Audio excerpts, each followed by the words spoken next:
Good afternoon. I'd like to call the October 21st, 2025 special meeting and possible executive session of the City Council to order. City Clerk Ben Lane, will you please conduct a roll call? Thank you. Oh, sorry about that. Thank you, Mayor. Mayor Lisa Borowski. Present. Vice Mayor Adam Quasman. Present. Council members Jan Duboskus. Here. Barry Graham. Here. Kathy Littlefield. Here. Mary Ann McCallum. Present. And Solange Whitehead. Here. City Manager Greg Caton. Here. Interim City Attorney Louis Santea. Here. City Treasurer Sonia Andrews. Here. And the clerk is present. Thank you, Mayor. Thank you. I normally have the names of our public safety officials here tonight to keep us all in line, but I don't, so pardon me for that. So thank you for being here, and if anyone requires assistance during this meeting, please let a member of our staff know. And for this afternoon's special meeting, we have one item, and that is our boards, commissions, and task forces interviews and appointments. And before I turn it over to the vice mayor, who's left the dais, we'll just be 1 minute. Stay tuned. Vice Mayor Adam Quasman, it's his, as acting vice mayor, he will have the honors of taking over for the boards and commissions appointments. And he'll be right back. And thank you all for being here. The boards and commissions members, who's here for that? All right. Thank you. There he is. With that, I'll turn it over to Vice Mayor Quasman. Thank you, Madam Mayor. Ladies and gentlemen, the Scottsdale City Council is responsible for establishing city policies and enacting laws in support of those policies. Excuse me 1 second. The council relies on volunteer citizen-based boards and commissions to research issues, make recommendations in support of the council's mission and goals. The information and recommendations provided by the council-appointed advisory boards is a valuable tool in helping council members in their deliberations. This afternoon, the City Council will be appointing Scottsdale residents. Thank you. I have got to get in better shape. Interested in serving on various boards and commissions. I want to thank the individuals for their willingness to volunteer their time in service to this community. Following the set of interviews, we'll vote on an appointment for the board or commission. As I call your name, please approach the podium and briefly cover the following. For the record, please state your name and address, how long you've lived in Scottsdale. Please tell us how your education, employment, or volunteer experience relates to this board or commission. And what is the top issue facing this board or commission? Please limit your comments to 2 minutes or less. We have a timer by the screen to help you manage your time. Following each nominee's response, the timer is not working, so I would like to nominate Ben Lane, the city clerk, to keep track of time. It's local government, folks. Following each nominee's response, I will ask council members if they have any follow-up questions for you. Here we go. First, the Airport Advisory Commission, where we have 2 openings. The Airport Advisory Commission advises the City Council on policy matters relating to the operation of the airport, proposals for development, airport area land use, fees, and safety concerns. John Sloan and Carl Stein have withdrawn from consideration. There are 2 vacancies and 4 nominees. The nominees are Craig Bennett. Excuse the mispronunciation of the name. If John, is it Spau, is in the audience? Yes? Okay, if I mispronounce your name, I apologize. Whose term expires in October and is eligible for reappointment. He cannot attend today, but he did provide the council with written responses to his questions. Michael Gonzalez and Mark Unterbach. I will now entertain a vote for the Airport Advisory Commission. Oh, not yet. We're going to hear from everybody. Nope. So, We're not going to vote now. right, we're going to hear from everybody. So first, Craig Bennett, please.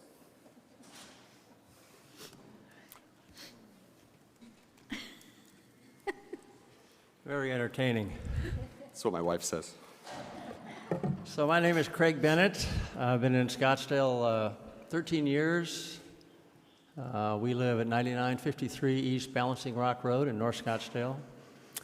And we're very happy to be here. There's my timer. Okay, thank you. I attended University of Southern California, have a BS degree in engineering from the university a number of years ago, more than I'd like to count. And so I think that'll be helpful in fulfilling these type of obligations. I became a registered private pilot and instrument-rated pilot a number of years ago. I housed 2 jets at the Scottsdale Airport, so I've been on the user side of the operations, anxious to see what the other side of the desk is like, and how the operations work and all.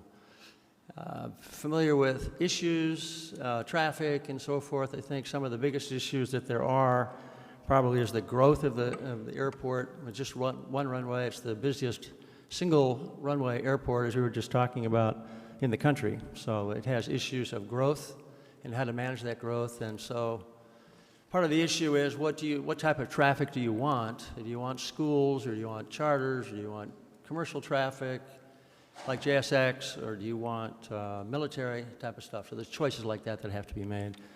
And above all of it, of course, is safety. Safety has to be number one issue in any airport operations. And there has been some issues with that as a user, I can tell you. Other than that, I think that my experience in the company, traveling the country, I've traveled for 50 years in my career all across the country, building a network of semi-truck trailers throughout North America. So I've been to a lot of places, seen a lot of airports, mostly commercial airports. We didn't fly private back then. But it's interesting to see how the operations differ at the various airports. And I'm really happy to be involved in this situation. Thank you very much. Thank you. We have the written responses provided. Are we going to read those off publicly, or no? We will not be reading those off publicly. So, Mr. Michael Gonzalez.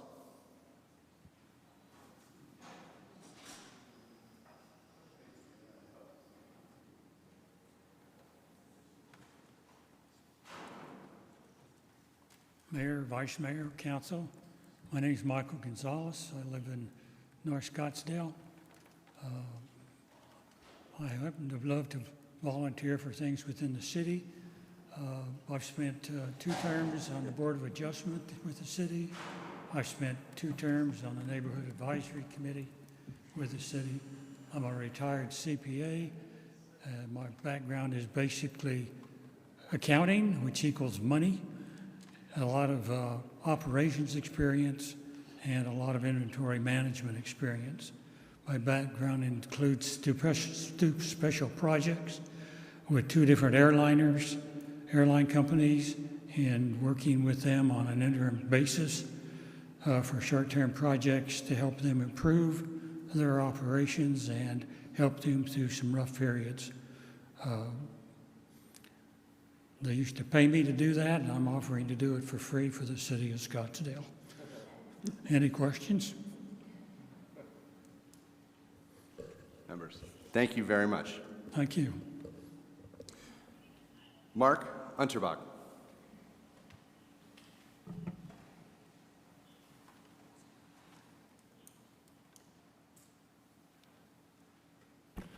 Madam Mayor, City Council, thank you for the opportunity. My name is Mark Unterbach. I'm 65. I'm a new resident to Scottsdale. Bought a home at 8386 East Arroyo Seco in Scottsdale earlier this year. I'm a private pilot since 1989. Thank you. I've served on various boards. The rest of my life has been half-time in New York until I was 32, spent 12 years on Wall Street, an entrepreneur since 1994, currently retired. I've served on a number of boards, including Ceremony Valley Community Services Board, president of the Kiwanis Animal Rescue Foundation. It's at a point in my life right now where I want to give back. And, you know, you've got an absolutely beautiful city. My only time spending down here before this was probably 8 or 10 different Barrett-Jackson auctions. As far as what I believe I can add, like so much of life, it's all about balance. And you've got an airport, and you've got people who make money from the airport, use the airport recreationally, and people who live around the airport. And it's a matter of balance, balancing everybody's needs, wants, and dreams. And I've done a lot of collaborative work over the years, and I'd like to continue to do it and make the airport and the airspace better. I've got a plane right now at Deer Valley, and I look forward to working with you in some way, shape, or form. Thanks for the opportunity. Thank you, members. Okay. I will now entertain a vote for the Airport Advisory Commission. Each council member can vote for 2 nominees. I will start with the Honorable Councilwoman to my left, Marianne McCowan. Thank you, Vice Mayor. Craig Bennett and John Spall. Craig Bennett and John Spall. No additional. Do you need my vote? Yeah. Oh, yeah. John Spall and Craig Bennett. Craig Bennett and Mark Unterbach.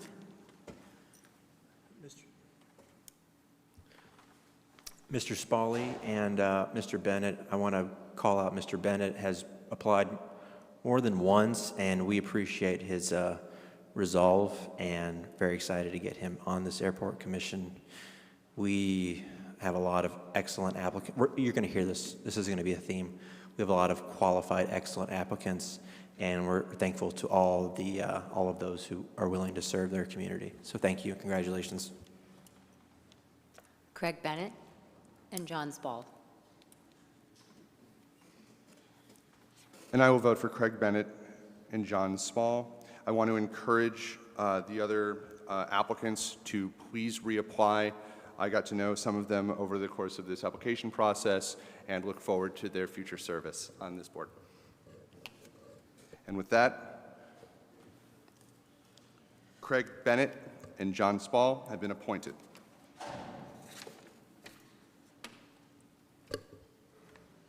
Next up, we have the Building Advisory Board of Appeals, where there are 2 openings. The Building Advisory Board of Appeals has the jurisdiction to recommend that minor variances in the electrical, plumbing, and mechanical application of the building code be granted and that alternative construction methods or materials be allowed. The board also recommends amendments to the code. There are 2 vacancies and 2 nominees. The nominees are David Brotman, who is participating remotely, and Tim Castleberry. Do we have David from the ether? There he is. David, you have 2 minutes. Take it away.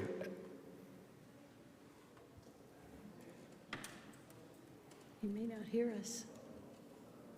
Oh, he's muted. David, you are muted.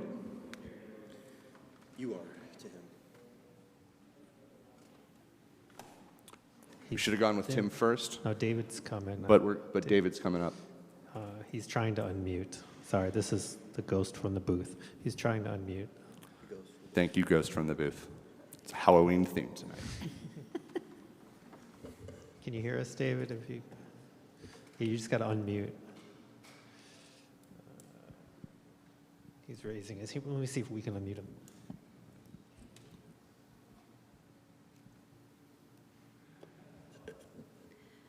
Since there's 2 openings and 2 candidates. I guess try and move on to the next person. Sorry.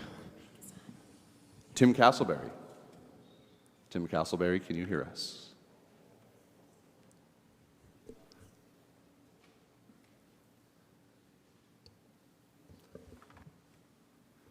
My favorite line in Spaceballs is, even in the future, nothing works. Okay, this is. Hi, Tim. Can you hear us? Tim, you're muted. Can you hear us? David, can you hear us? Yes. Yeah, this is David. Can you hear me? All right, David. We got you 2 minutes, Okay. my friend. Thank you very much. Thanks for being patient. Thank you. Good afternoon, Mayor, members of the council. My name is David Brotman, and I've lived in Scottsdale for the past 8 years at 24350 North Whispering Ridge Way. I'm a fellow of the American Institute of Architects and a licensed architect in 14 states with over 50 years of experience in building design, code compliance, and construction oversight. My work includes major international and award-winning projects such as the Johns Hopkins Hospital redevelopment, the Computer Science Corporation headquarters in Virginia, Sundangan Plaza in Beijing, the Galleria Morley in Australia, and the Shanghai Science and Technology Museum. Locally, I have served as the Scottsdale Downtown Ambassador and as a member of my HOA's architectural review. Earlier, I was a planning commissioner in the city of Malibu, where I worked closely with staff and the public on design review, code interpretation, and community standards. The key issue before the Building Advisory Board of Appeals is maintaining the balance between public safety and flexibility in evaluating variances in alternative construction methods or materials. As an architect, my primary duty is to protect the public's health, safety, and welfare. My approach would be to carefully assess each proposal to ensure it meets or exceeds the intent of the code, while also supporting innovation and practical solutions for Scottsdale's continued growth. I appreciate your consideration. Thank you, David. Tim Castleberry. Do we have him remotely? We do. No? No. We don't have him. No, we do not. While we aren't able to hear from Mr. Castleberry, and I have not met Mr. Castleberry personally, he has the very distinguished privilege of having applied to a position where there are only 2 openings of one of 2. The great master of default wins. So with that, I seek to suspend the rules and appoint both David Brotman and Tim Castleberry, appoint them on acclamation. Yes. Okay. With that, congratulations. Thank you. Human Relations Commission, 1 opening. The Human Relations Commission advocates and promotes all dimensions of diversity. The Commission acts as an advisory board to the Mayor, City Council, and staff to make recommendations on ways to encourage mutual respect and understanding among people, to discourage prejudice and discrimination, and to work toward cultural awareness and unity. There's 1 vacancy and 3 nominees, and the nominees are Paul Epstein, Chas Ongst, and Katie McGinty. I will now like to call up Paul Epstein for 2 minutes. Thank you.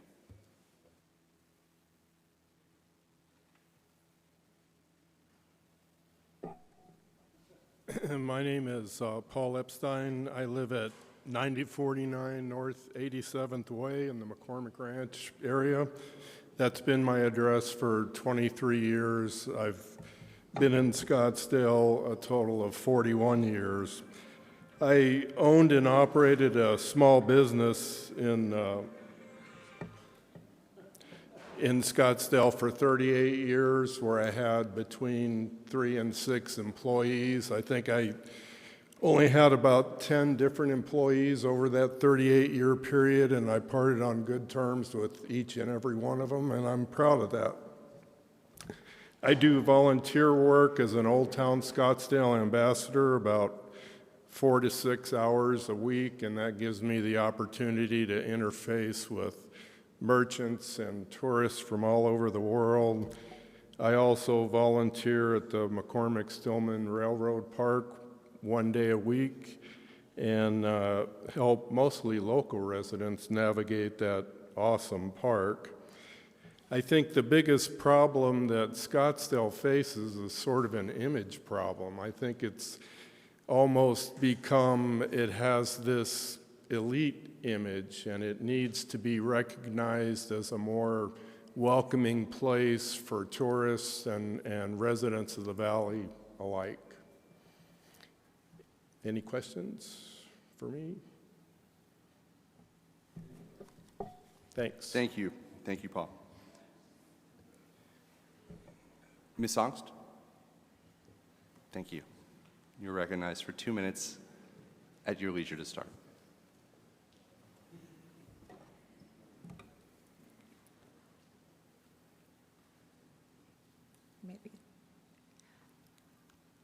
Good evening, Madam Mayor, esteemed members of the City Council, and distinguished public servants of the City of Scottsdale.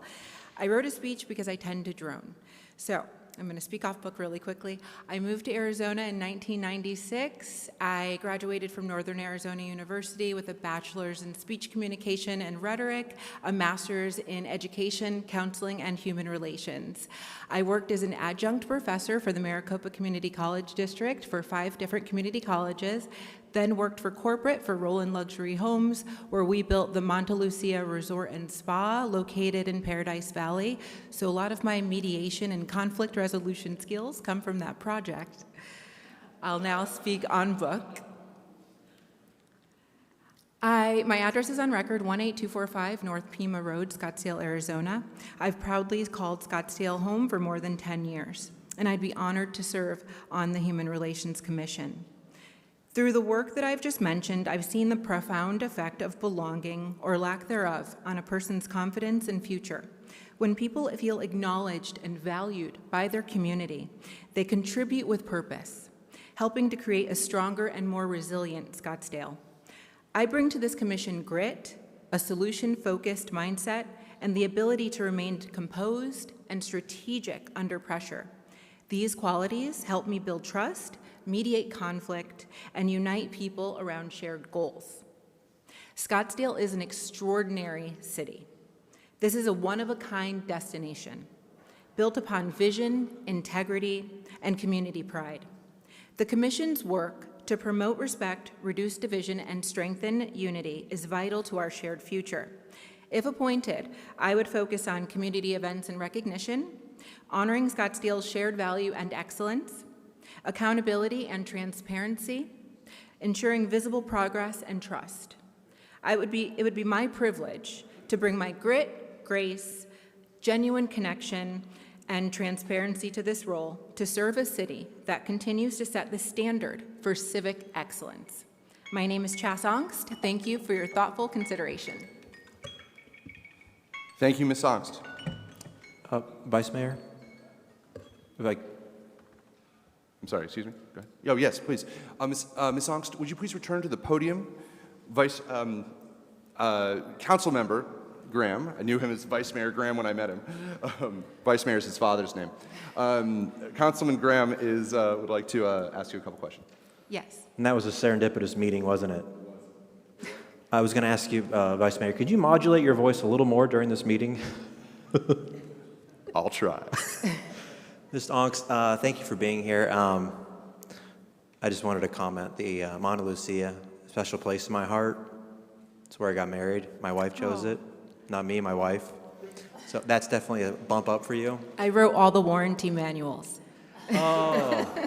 Each and every one. Yeah, they kind of use that against us. No, I'm just kidding. I just wanted to thank you also for wearing purple today. It shows just an awareness, raising awareness for victims and survivors of domestic violence, and it just shows kind of your sensitivity to that. So I wanted to comment on that. Thank you. Thank you. Members, any other questions? Thank you, Ms. Ongst. Ms. McGinty, thank you. You're recognized for 2 minutes. Hi, everyone. Thank you so much for the opportunity to be here today. My name is Katie McGinty. I live at 7900 East Princess Drive, and I've been a proud member of Scottsdale, or proud resident of Scottsdale, for the past 7 years. I'm the co-founder of Nolan Crest, which is a nonprofit consultancy agency that is helping nonprofits across the nation. We're helping bridge that divide between what is the work that they are doing and the communities that they are serving in, helping those who are experiencing homelessness, survivors of human sex trafficking, veterans, youth aging out from foster care, and finishing their time in juvenile detention centers and more. Prior to that, I worked with Phoenix Rescue Mission and Fight CRC, both who have been very local here, but I worked with our city partners, businesses, faith groups, and individuals on what are the barriers they're facing, the problems we were experiencing, and how we can create solutions for real life, real time partnership. Those missions and those movements were incredibly impactful, and it was amazing to see the difference when somebody finally felt heard and recognized and understood. I think the biggest issue that the Human Relations Commission is facing today is how the city of Scottsdale continues to be a place where people feel a sense of belonging and trust. In today's age, conversations and topics become so polarized so quickly that people become uninterested in conversation. They also feel disconnected and unheard. And I think it's important, and City of Scottsdale can become that example and that model across the nation for what respectful dialogue looks like. With the commission, you can sit there and show what is empathy, what does conversation look like, and how do we educate the entire city of Scottsdale on what that looks like. That's what I think is most important for this commission and for the city of Scottsdale, and I'm so honored to be here today, and I'm here to answer any questions that you have. Thank you so much again. Thank you so much, members. Ms. McGinty. With that, I will now entertain a vote for the Human Relations Commission. Each council member can vote for merely one nominee. Councilmember Whitehead. This is such a great group. I am going to cast my vote for Katie McGinty and ask everybody else to remain in whoever gets appointed, the other two remain in. Thank you. Madam Mayor. Chaz Ongst. Councilmember Littlefield. Paul Epstein. Councilmember Graham. Ms. Ongst? Chas Ongst. And I will also cast my vote for Chas Ongst and want to tell everybody to please reapply. It was an excellent slate yet again. Thank you and congratulations, Ms. Ongst. I get to vote? One more. I was going to vote for her also. You need another. My apologies. Ms. Council- Ongst. I just had to, sorry. Yep. We make sure everybody's vote counts here at the council. Thank you. Apologies to Councilmember McCowan. All right. Thank you very much. The next commission, the Industrial Development Authority. There's one opening. The Industrial Development Authority's main function is to issue tax-exempt bonds for certain types of private developments for the purposes of attracting new economic activity to the community. The special qualifications, while there are no formal requirements, but given the nature of the work that the IDA conducts, it is suggested that members be comfortable working with detailed financial pro forma, feasibility studies, and financial projections. There's one vacancy and 3 nominees. The nominees are Michelle Gardner, who's participating remotely, Dean Sims Elias, who is participating remotely, and Michael Rowland. With that, should we go, Ben, should we go with remote first, or would you prefer in-person first? Remote first. Thank you very much. Michelle Gardner. Hello, everybody. Making sure you can hear me. Thank you, Michelle. You're recognized for 2 minutes. Great. So Michelle Gardner, born and raised in Scottsdale, Arizona, believe it or not. I left home to move to California for about 14 years, then moved back here in 2007. I lived between Phoenix and Scottsdale about till 2019, at which point I've been a Scottsdale resident and currently live at 7646 Rose Garden in the Greyhawk area. My qualifications have been 2 years served on the Deer Valley Planning Committee, and as well as my occupation of being in industrial brokerage, understanding the ground up development process, feasibility, for clients, and also understanding the landscape of the industrial environment of Scottsdale, understanding the market and the landscape. And I have a strong desire to help preserve a lot of the industrial product and development for economic growth in Scottsdale, as opposed to some other uses. And that is why I am throwing my hat in the ring. Thank you. Members, any questions? Thank you, Ms. Gardner. Appreciate it. Thank you. Next up, we have Dean Sims Elias. Yes, thank you. Can you hear me all right? Yep. Thank you, sir. You're recognized for 2 minutes. Thank you for the opportunity to interview for this position. My name is Dean Sims Elias. I live at 14541 North 91st Street in Scottsdale, Arizona. I've lived there for over 2 years since July 2023. I'm originally born and raised in Long Island, New York, and worked in New York City for 8 years before marrying a fourth-generation Arizonan and third-generation U of A Wildcat. Decided to start a new life and career in Arizona. I have an undergraduate degree in strategic communications and a master's in environmental policy and sustainability management, where I focus on urban planning, cooperative land development, and grid modernization. Before moving to Arizona, I worked in real estate operations and property management at JLL, where I was assistant manager at the Google NYC campus, managing 2 million square feet, $1 million projects, and a campus that hosted 15,000 personnel. Since 2023, I've been the program manager of the Plug and Play Arizona office. Plug and Play is a venture capital firm based in Silicon Valley that invests in early stage tech startups, runs accelerator programs, and advises large corporations on open innovation practices, such as scouting startups they're looking to work or invest with. Our Arizona office has been open since 2023. It's focused on advanced manufacturing and sustainability. We're working with the Arizona Commerce Authority, our founding partner, to attract growing startups to Arizona, as well as make connections for local startups seeking resources. I'm also a committee lead on the Arizona Technology Council's Aerospace and Defense Committee and Energy Committee. I'm compelled to serve on the City of Scottsdale's Industrial Development Authority to help shape how the IDA structures community engagement, strategic partnerships, and project management based on the IDA's mission to promote economic activity and community welfare. It's incumbent that we leverage the position to create a diverse set of tools to effectuate this mission. A priority of that mission is to increase affordable housing with structured partnerships so the IDA and municipal agencies can take coordinated effort to ensure proper oversight, quality assurance, and financing are in place to de-risk projects they're involved in. And another part of IDA's mission is to attract new economic activity while also ensuring developments are thoughtfully integrated into the suburban environment and surrounding community. The IDA and partners can help to improve the community's engagement and relations between businesses, associations, and new investment opportunities. I appreciate the nomination for this position and open to any questions or conversations. Members, questions? Thank you, Mr. Elias. Appreciate it.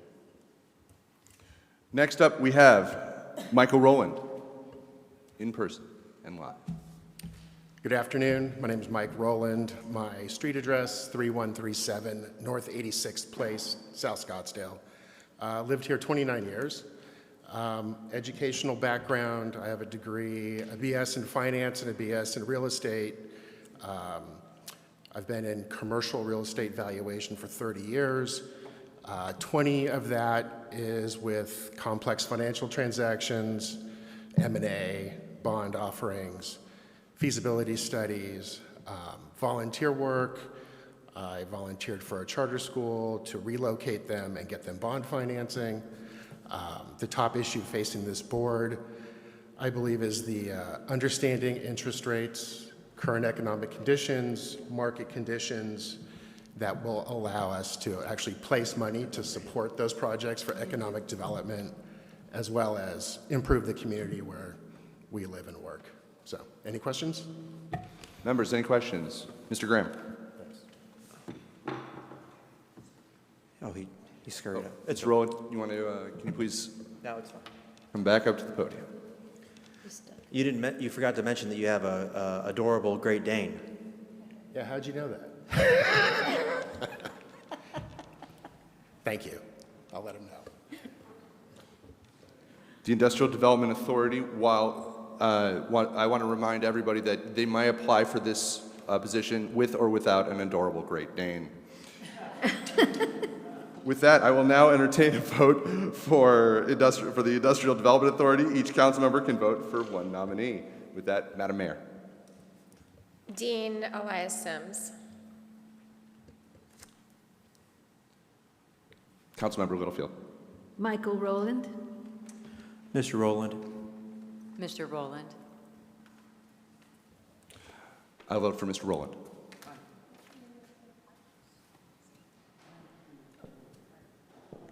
I'm just going around. That's okay. Michelle Gardner. Dean Elias Sims. And with that, congratulations, Mr. Rowland.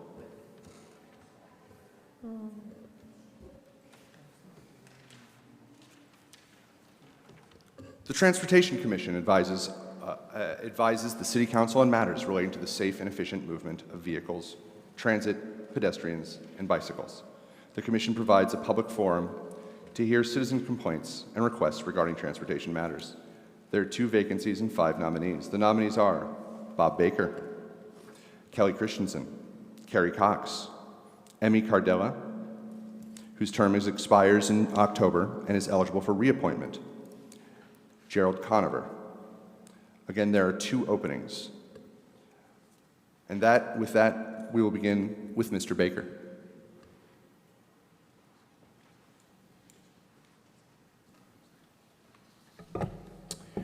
Bob Baker, 28529 North 101st Way, Scottsdale, Arizona. My wife, Christy, and I have been living in Scottsdale for 7 years. My life of service and giving back began actually in Boy Scouts. I was appointed to be the Junior Assistant Scoutmaster, where I managed the troop and the budget. Kind of a cool job for a young boy. Went to Purdue University, majored in computer science, and graduated with a BS degree. I then went into the Navy and served 21 years as an F-14 fighter pilot.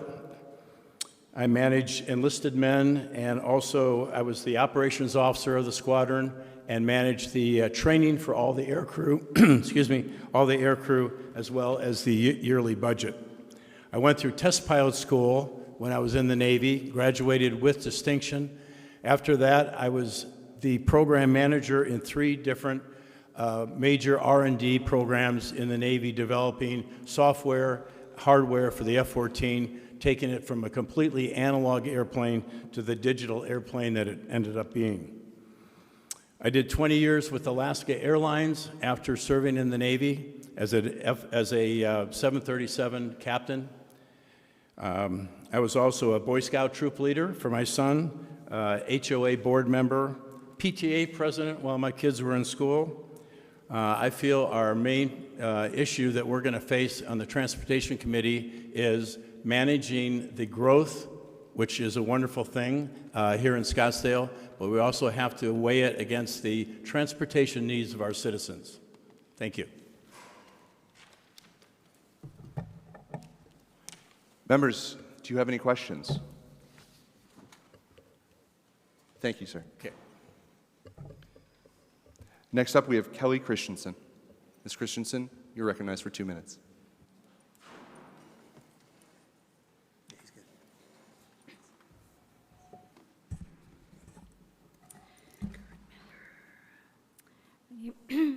Sorry. My name is Kelly Christensen. I live at 4200 North 82nd Street in Scottsdale. And I've lived here for 14 years since my son was born, and I lived here about 4 years before that as well, so 18 years altogether. My background is in accounting, and specifically in third-party logistics accounting, and I've also worked in public accounting, tax accounting, and have some coursework in a Master's of Taxation program from the Golden Gate University in California.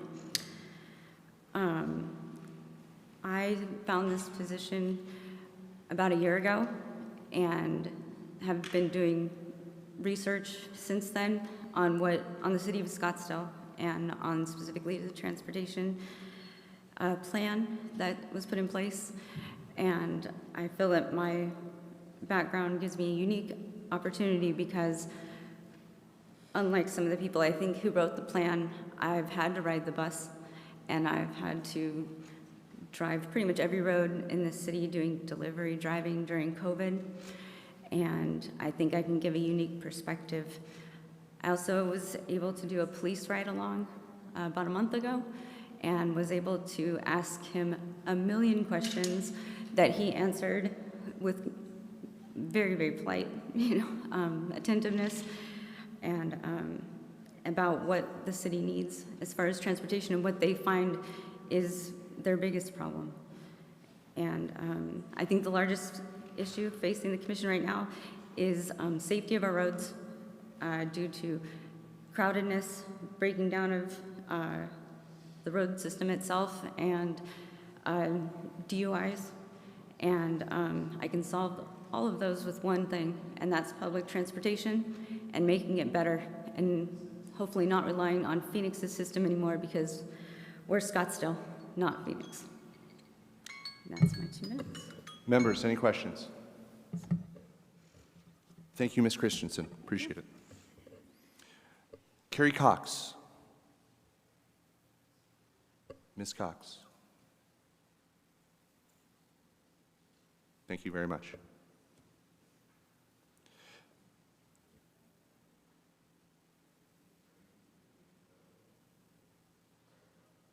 We got this. Emmy Cardella, you're recognized for 2 minutes. Good afternoon, Mayor Borowski, Vice Mayor Quasman, and City Council members. My name is Emmy Cardella. My address is 8217 East Redfield, and I've been a Scottsdale resident for 47 years. Thank you for the opportunity today to be considered for a second term on the Transportation Commission. Over the past 3 years, I've learned a tremendous amount about our transportation systems, Scottsdale's policies, and the challenges we face moving forward. I hope that I get to build on this experience and continue to contribute to the city in this manner. Professionally, I have a master's and bachelor's degree in economics, and I have worked in data analytics in the financial industry. I spent 20 years at a small Scottsdale firm developing quant models for investment managers, and now I work for a large bank in branch banker oversight. I believe that my analytical approach has helped our commission make data-driven, balanced decisions. We have a wonderful blend of professionals on our commission, and it's led to very thoughtful and well-rounded discussions. I also bring the perspective of being a lifelong Scottsdale resident. My husband also grew up here, and we're proud to be raising our 3 boys in this community. I'm deeply invested in Scottsdale, and I have always been very involved in my community. It's been my top priority. Over the years, I volunteered in the Scottsdale library system, throughout our public school system, in the foster care system as a court-appointed special advocate, in scouting, and several other community organizations. Serving on the Transportation Commission has been an honor and a meaningful way to continue to contribute. I believe the top issue facing the Transportation Commission is safety. As Scottsdale grows, our population ages, and as drivers become increasingly distracted, it's critical that we keep safety at the forefront of all of our decision-making. This year, the Commission has provided valuable input into developing Scottsdale's first ever transportation safety plan, and I hope to continue serving in order to see this important work through. Thank you. Members, any questions? Thank you very much. Last but not least, Gerald Conover. You, sir, are recognized for 2 minutes when you approach the podium.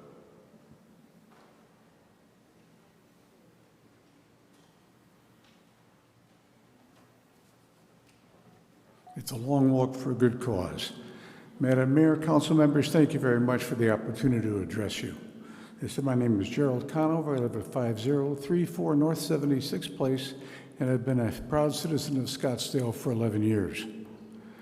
In terms of my personal qualifications, I've taken 2 degrees in engineering from the University of Michigan. I spent my military service in the Army Corps of Engineers. Those are the Army's road builders, and a total of 26 years of Federal Commission service in both active and reserve components.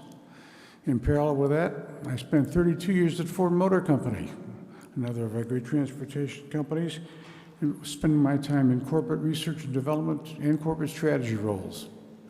As part of that, I became involved in the intelligent transportation space, the area of applying modern communication and computer technology to road transport. I spent 20 years on the board of ITS America, the Intelligent Transportation Society, which is a national advocacy group. And in the course of that work, spent a good deal of time with our senatorial and congressional representatives and their staffs advancing federal transportation goals. I've also worked in private consultancy with privately held traffic management companies and worked with some other federal organizations. In terms of the issues facing Scottsdale and its transportation, first, it is blessed with a very vital and dynamic transportation network of both roads and public transport, which we should be very proud of because of its effectiveness. We have to focus on, of course, on our transportation customers so we can deliver to them transportation services that are reliable, effective, affordable, and most of all, safe. We must understand the needs of our transportation customers, the walkers, the runners, the cyclists, the bus drivers, truckers, private vehicle drivers. All these folks have to contribute, or we have to contribute to them. Our transportation mix is changing quite a bit. We have traditional cars, trucks, walkers, cyclists, but now we have micro-mobility, those wonderful electric scooters that are all over the neighborhoods. And we also enjoy now autonomous transportation in the person of Waymo and its allied companies. In order to develop our transportation possibilities, I think I've run out of my 2 minutes. In that case, I will say we have our many retirees, our many older people, and our influx of visitors, and we hope we can serve them all. Thank you very much for your attention. Have you any questions? Members, thank you very much, sir. Appreciate it. With that, I will now entertain a vote for the Transportation Commission. Each council member can vote for 2 nominees. We will start with Council Member Littlefield. Bob Baker and Emmy Cardella. Councilmember Graham. Thank you, Vice Mayor. Bob Baker and Ms. Cox. Councilmember DeBoscus. Bob Baker and Gerald Conover. Councilmember McCowan. Emmy Cardella and Gerald Conover. Councilmember Whitehead. Emmy Cardella, Bob Baker. And I will vote for Bob Baker and Gerald Conover. Vice Mayor. Oh, apologize. I almost got it right. Madam Mayor. That's okay. Emmy Cardella and Bob Baker. And I will vote for Bob Baker and Gerald Conover.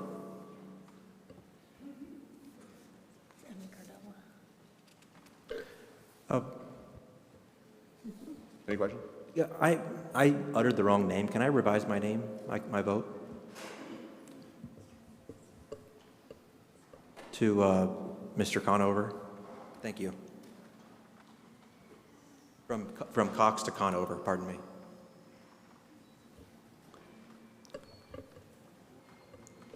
Councilmember Graham votes for Gerald Conover. With that, Bob Baker is it has been appointed, and we have a, Luis, do we have a runoff? Is this a runoff situation? Have a revote. A revote, a Yeah. full revote from the top, or does Bob Baker survive? No, just Emmy Cardella and, Emmy It's a runoff. And Gerald Conover. Gerald Conover.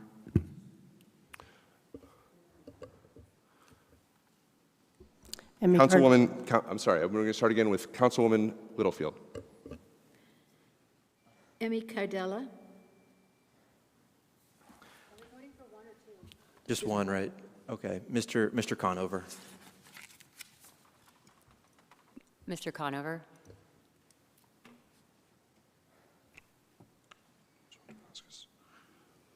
Councilwoman McCowan. Emmy Cardella. Emmy Cardella. Emmy Cardella.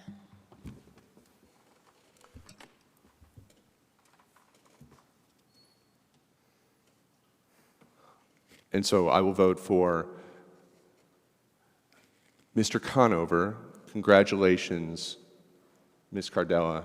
You have been appointed.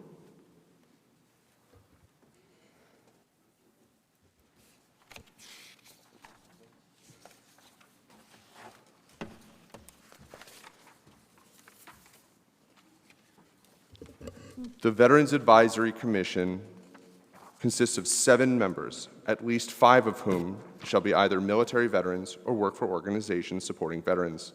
The commission advises the City Council on veteran programs, policies, and practices, and serve as a community connection point for veterans and the community where they live. Lynn Gallagher and Mike Smotherman have withdrawn from consideration. There are 2 vacancies and 2 nominees. The nominees are Marcy Costiwa and Christy Slegers, apologies for mispronunciation of your name, who is participating remotely. Christy, we'll start with you. You have 2 minutes and congratulations up front.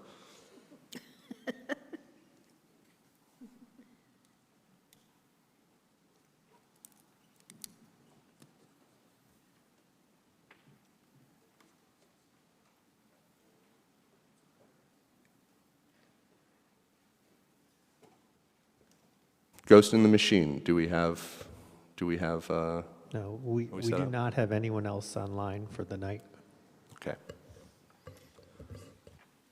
Marcy Costewa?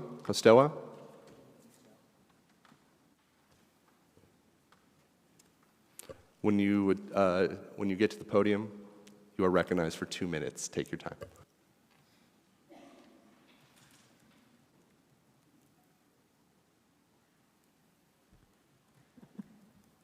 Good afternoon. My name is Marcy Costiwa, and I'm honored to be considered for a position on the Veteran Advisory Board Committee. My address is 5902 East Lewis Avenue, and I've lived in Scottsdale for 33 years.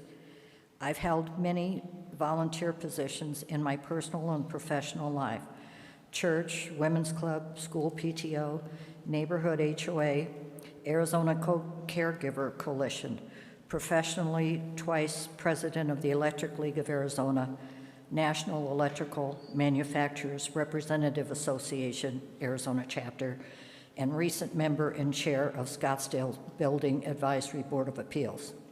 It was mentioned that the board is trying to source a company to add names to the memorial. I have 40 years' experience in sourcing products. I have the name of a local company willing to come to perform the request. My brother is a resident of one of the 4 Arizona State veteran homes for the past 5 years: Phoenix, Prescott, Tucson, and Flagstaff. I have a wealth of information regarding their needs and wishes. He is the governor of his ward and can give me answers regarding anyone interested in placement. There is also a community living center for those recently discharged from a hospital or need extensive care in the Phoenix, Prescott, and Tucson areas. I believe we need to spotlight our military people and continue to support them and continue giving thanks for all they do for us. Some gave all. Do you have any questions for me? Members, any questions? Thank you, Ms. Costiwa. With that, I would like to suspend the rules and appoint Marcy Costiwa and Christy Slegers to the Veterans Advisory Commission by acclamation. Aye. Aye. Yep. Sorry, we're good. This concludes our appointment process for today. Apologies for any technical difficulties that came from the Vice Mayor. This was his first role. I would like to thank all our nominees for their interest in serving on a city board and commission. We are fortunate to continue to receive qualified applicants for the positions on our boards and commissions, and even if you were not appointed today, your application will remain on file for consideration at a future date if there are additional vacancies. City staff will contact the individuals appointed this evening, provide them with the information and the next steps regarding their appointment. The City of Scottsdale is very fortunate to have such dedicated and talented individuals who are willing and ready to serve our city. Turning it back to you, Madam Mayor. Thank you. Well done. All right, that concludes boards, commissions, and task force nominations, appointments, and congratulations to all of those that prevailed, and thank you for your service, and thank you to all of those that applied. Very grateful for your interest. And please apply again. if you did not make it this round. So item number 2 is possible executive session to discuss and consult with the city's attorneys for advice to consider its position and give possible instruction regarding taxpayers against awful apartment zoning exemptions et al. Versus the state of Arizona. So we are bumping up against 5 o'clock here. I'm tempted to either push this until after, because I feel like this is a longer discussion, or let me ask the city attorney, what is our deadline for having this discussion? There's also, I think, an option to move this to next week. Honorable Mayor and members of the City Council, I'd like to have the discussion tonight because I need some direction. Okay. Well, with that, I'll entertain a motion to adjourn into exec session. I was going to make Go a right motion. ahead. Madam Mayor, I was just going to make a motion to suspend, conduct the regular meeting, and then go into executive session after the regular meeting. We have a lot of folks here. I think they're for the regular meeting. So I second that. Yeah, I think that's good. Okay, I think that's a better idea too. So with all those in favor, aye. Aye. All right, so that concludes our special meeting. We're going to take a 5-minute break, and we'll be back for the regular meeting. Thank you.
All right.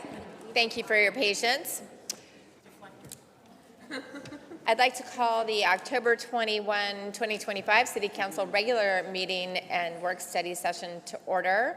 City Clerk Ben Lane, please conduct our roll call. Thank you, Mayor. Mayor Lisa Borowski, Present. Vice Mayor Adam Quasman, Present.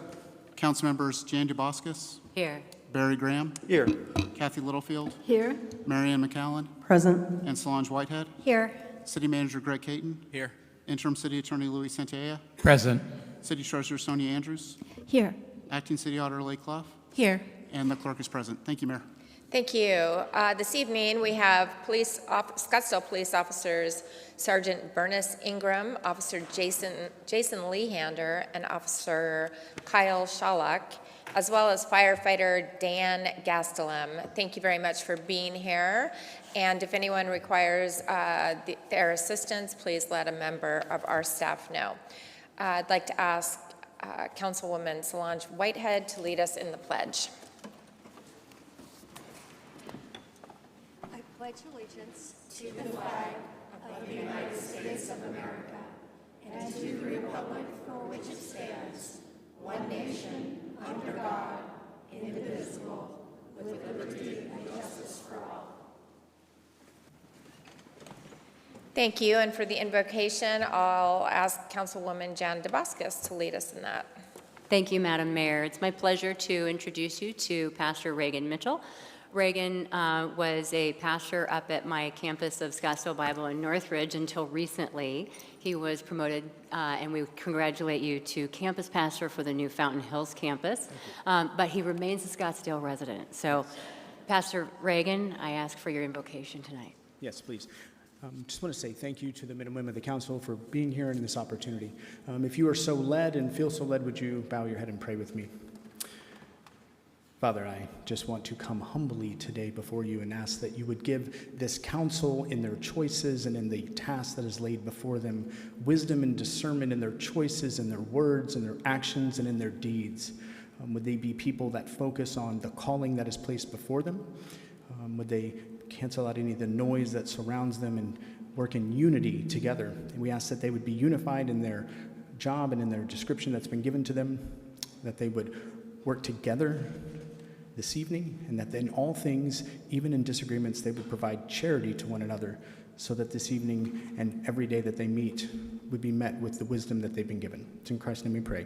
Amen. Thank you. Thank you very much. All right, as in for the mayor's report tonight, I am excited to share with you that I was one of very few, approximately 20 mayors invited to the White House last week at the invitation of our president, and I did a 48-hour, actually it was 24-hour trip, and it was very interesting. There's a big commitment from the administration to work very closely with municipalities, and I am thrilled to have been handpicked as one of those representing our community of Scottsdale to go hear all about it firsthand. So looking forward to bringing that information and furthering those discussions to Scottsdale, and I think it's going to be very rewarding. And then the second thing I'd like to discuss tonight is I have a proclamation that I've issued, and in keeping with our unwavering commitment to public safety and community well-being, as well as advocacy for our most vulnerable residents. I am proud to announce my formal proclamation designating October 2025 as Domestic Violence Awareness Month. This initiative reflects our city's dedication to raising awareness, supporting survivors, and advancing prevention efforts that strengthen and protect our entire community. So with that, I'm going to read, and I understand we have some individuals here to accept this proclamation. Whereas domestic violence is a devastating pattern of coercive control and abusive behaviors in intimate and family relationships used to gain or maintain power over another, and whereas domestic violence can take on many forms, including emotional, economic, physical, sexual, reproductive coercion, isolation, and manipulation involving children, and affects individuals across all communities regardless of age, race, gender, economic status, religion, or education. And whereas 1 in 3 and 1 in 4 men have experienced severe physical violence by an intimate partner, 1 in 5 women and 1 in 13 men have experienced contact sexual violence by an intimate partner, and whereas victims of domestic violence face increased risks of substance abuse, post-traumatic stress disorder, depression, anxiety, and other lasting physical and mental health concerns. Whereas Domestic Violence Awareness Month provides a vital opportunity to educate the public, strengthen prevention and intervention efforts, and honor the tireless work of organizations and individuals who advocate for survivors and provide critical services on a day-to-day basis. Therefore, I, Lisa Borowski, Mayor of the City of Scottsdale, Arizona, do hereby proclaim the month of October 2025 as Domestic Violence Awareness Month, and I urge all citizens, families, educators, businesses, healthcare providers, faith leaders, and community organizations to stand together in support of survivors and speak out against abuse to help build a future free of violence. Thank you very much, and I am happy to present this to Prosecutor's Office. Thank you very much.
Turning now to our presentations, we have our most recent graduates of the Scottsdale Citizen Water Academy.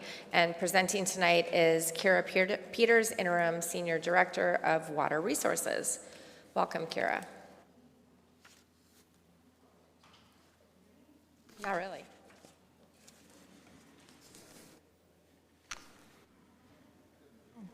I might just have to, oh, now I'm on. Okay, thank you. Thank you very much, Mayor Borowski, Vice Mayor Quasman, and members of City Council. My name is Kira Peters, and I am serving as the Interim Senior Director over Water Resources. And the Water Department, along with some of our recent resident graduates, are here tonight to briefly highlight the Citizens Water Academy. So it's my pleasure to turn the microphone over to the woman behind the program, our Water Quality Director, Suzanne Grendall, who's going to just run through highlights of the program. And then we hope afterwards, we've got some of our graduates in the audience with us here tonight, that we could have them all come up and take a quick picture with City Council just to celebrate them and their graduation from the program. So with that, I will turn it over to Director Grendall. Thank you. Thank you, Kira. Okay, Mayor Borowski and members of council, we held our 11th Water Academy class. We started back in 2016. The idea to do an academy came out of our effective utility management process, and we wanted to be able to increase our customer satisfaction and stakeholder understanding. The academy, I guess I need to, yeah. There we go, thank you. The academy is held twice a year, generally in the spring and in the fall. We do it on Wednesday nights for 5 different weeks, 5 straight weeks, to be able to bring the attendees in, learn all about all things water. We have about 30 staff that we actually have come in to do presentations, tours, demonstrations, because we want an opportunity for the attendees to get an up and close and personal view of what we do and not just hear from the leadership team. We cover topics all the way from drinking water, reclaimed water, water quality, water quantity, planning, engineering, and so forth. So they really get a broad cross-section of what it is we do. We do have 3 sponsors for the Academy, CAP, SRP, and APS, and they provide funding for the meals and for the bus that we use during the Academy. Next slide. So the Academy is open to all residents or business owners from the city. We have about 35 attendees that come each time. We have limited the class size for a few reasons. One, we want it to be up close and personal, and also room size, bus, and so forth.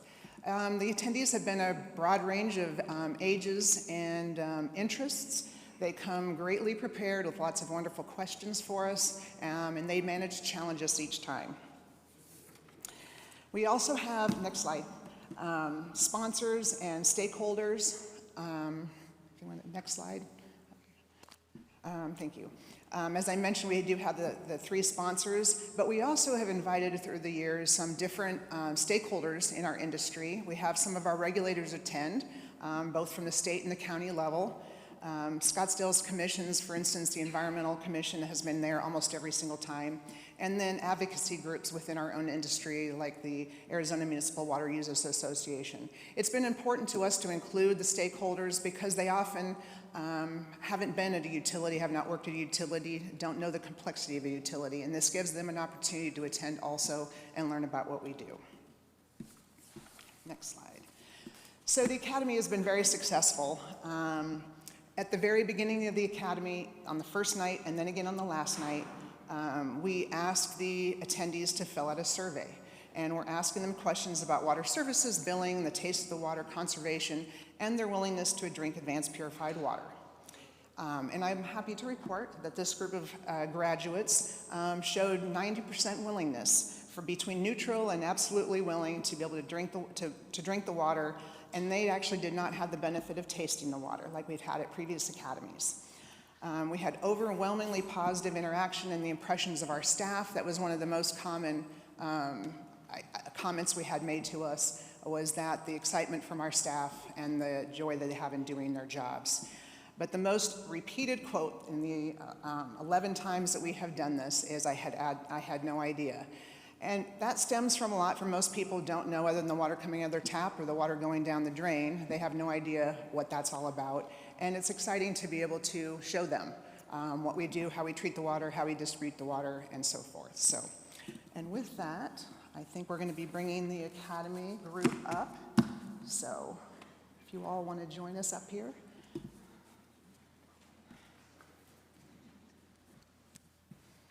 Mayor and council members, do you mind joining us for the picture again?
Well, thank you and congratulations. That's exciting. Okay, possible executive session announcement during this evening's council meeting. There may be a motion to recess into executive session in order to obtain legal advice on any applicable item on the agenda. If approved by the council, the exec session will be held immediately and will not be open to the public, and we would resume this meeting following the executive session. First, public comment announcement. Public comment is reserved for Scottsdale citizens, business owners, and/or property owners to comment on non-agendized items that are within the council's jurisdiction. No official council action can be taken on these items, and speakers are limited to 3 minutes to address the council. If you wish to speak on a non-agendized item or an agendized topic, please see City Clerk Ben Lane. And we have a total of 6 speakers on the non-agendized list. First, we'll start with Steve Sutton, then Brian Scott, Dan Isaac, Carla, Mark O'Toole, and Yvonne Cahill. Thank you. Steve.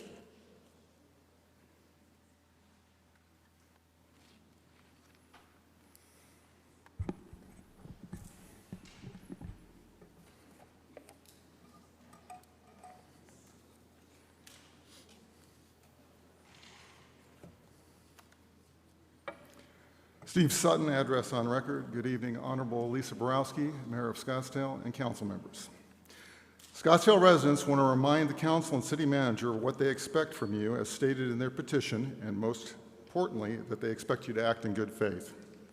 Scottsdale residents expect you to investigate if adding a multi-story garage at Brown Avenue Parking Corral is needed, whether alternative actions are sufficient for current and future parking needs, not to approve a construction contract at this location until an investigation is completed and is presented to Scottsdale residents to have not less than 30 days to consider its findings. Scottsdale residents expect the city manager to use all appropriate investigative methods, including a new independent 2025 parking and traffic study of the southeast and southwest quadrants of Old Town that also includes ride-hailing service impact. New research into better signs, directing drivers to parking areas, electronic monitoring of parking to provide street-side real-time information to drivers, and the making of agreements with owners of privately owned parking areas for public use of their facilities.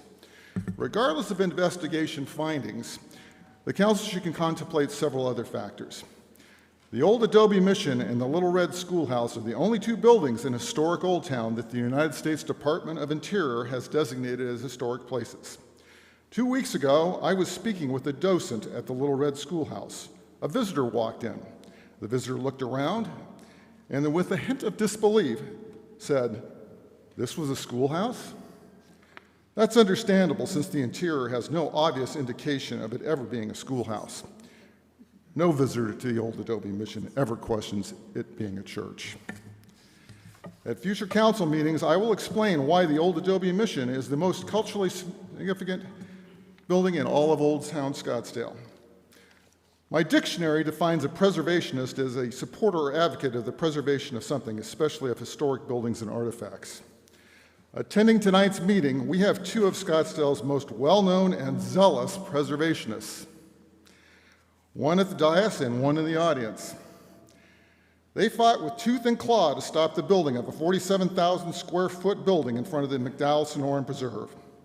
Imagine their zealotry and ferocity to stop construction of a building as tall as Thompson Peak at the McDowell Sonoran Preserve. You can expect a similar display of zealotry and fighting spirit from Scottsdale residents to prevent you disrespecting the old Adobe Mission. If you build a 3-story garage in front of it, you risk forever being condemned for desecration of a historic area, and you risk forever being identified as the people who killed the Scottsdale Farmers Market. Thank you, Mayor Borowski. Thank you, Steve. Next, we have Brian Scott, followed by Dan Isaac. Good evening, Council. I'm here to speak about the systemic failures with the Tourism Development Commission's funding process. Ordinance 3577 requires the bed tax dollars be distributed based on criteria. Yet today, those criteria have disappeared from the commission's bylaws. They're not discussed, they're not followed, and city staff who are supposed to uphold them are complicit in their absence. At the October 7th work study meeting, our CPA council member asked real questions. What we learned was disturbing. Over $400,000 a year in taxpayer funds are paid without council knowledge or approval. That's not government efficiency, that's a serious breakdown in oversight. When asked about one specific event staff dodged, they admitted to pulling back some of the funding, but I've already demonstrated how the event never should have been qualified in the first place. It violated multiple guidelines, including featuring a red carpet political movie at Harkins in a foreign language about chaos unleashed into a city. That's not tourism promotion. That's misuse of public money for private agendas. Here's the core issue. When guidelines are raised, oversight is missing, and staff misrepresent or omit facts, even after the problems have been clearly laid out for them. Then we've moved beyond poor management. We're now looking at systemic fraud. There's no accountability when staff can simply ignore the rules, spend public funds, and face no consequences. Thank you. Thank you. Dan Isaac, followed by Carla.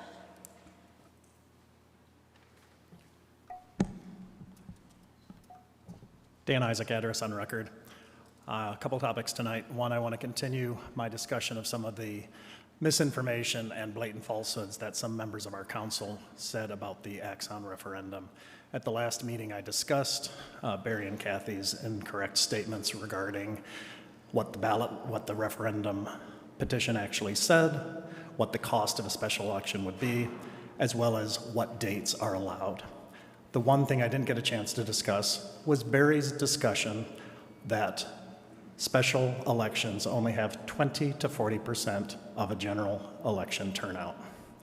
That is the same language that Bob Littlefield used in his mass email. It is incorrect. If I could have the overhead, please. Scottsdale is actually, can you zoom in a little bit? Scottsdale is actually blessed to have incredible turnout for our elections. It's great that Scottsdale residents take elections seriously. Unfortunately, at general elections, the people who vote in the general at the state and federal level often don't vote at the city level, which is unfortunate. Perhaps it's because they feel they don't have enough information. But in reality, our special elections have a turnout of between 30 and 35%, which is actually between 50 and 60% of those who vote at the city, on the city ballot in general elections. So Barry's comment about 20 to 40% is a blatant falsehood. And interestingly, the general election turnout, the primary turnout is not much different than special elections. The 2019 bond election, as well as the general plan election, had more than 30,000 affirmative votes. That's actually more votes than Jan DeBoscus got in the primary to get seated on the stakes. So if it's good enough for that, then it should be good enough for the Axon referendum. Speaking of Jan, 2 meetings ago, Adam made a comment interrupting my general comment because he did not like the fact that I played a video where Jan used a female pejorative in addressing the mayor when she was filing a criminal complaint with Maricopa County, which was booted as having no basis. I would like to remind the City Council, as I did through an email, that there is a very important Ninth Circuit ruling which applies to Arizona that said a City Council cannot restrict speech simply because they think a word is insolent. So, Adam, if your ears are so delicate that you don't like the word that Jan used, I suggest you direct your admonition to her and ask her not to channel her inner high school mean girl when she speaks about her mayor. And you also would have more credibility if you didn't drop the F-bomb in person, on social media, or in threatening text to the mayor. Last topic, City Manager Caton. I'm not sure if you're aware that at the LD3 GOP meeting, Mr. Graham was singing your praises, but in doing so referred to your staff as Deadwood. I don't think this is appropriate behavior of a City Council member. Thank you. Thank you. Next, I have Carla, Mark O'Toole, and finally, Yvonne Cahill. Hi, Carla, Preserve Pioneer and Peaceful Valley resident. Thank you for the opportunity to speak. I want to stress that what I'm going to say is in no way meant to lessen the importance of the proclamation of Domestic Violence Awareness Month, a critical and honorable cause. I just want to share with the council and public that for the past 30 years, October in Scottsdale has been proclaimed McDowell-Sonoran Preserve Month in one form or another. Since our preserve was established on October 3rd, 1994, this would be the 31st month. It fell through the cracks and wasn't proclaimed earlier in the month, so I wanted to encourage everyone to remember how much the preserve brings to our community. It's a living classroom, an escape from urban pressures, a tourism, a sales tax, and a property tax benefit, and a history-filled natural treasure we leave to future generations. So please, everyone, get out and enjoy your preserve on her 31st birthday. Thank you. Thank you. And we'll still do the proclamation, Carla, just so you know. There's still time. Mark O'Toole.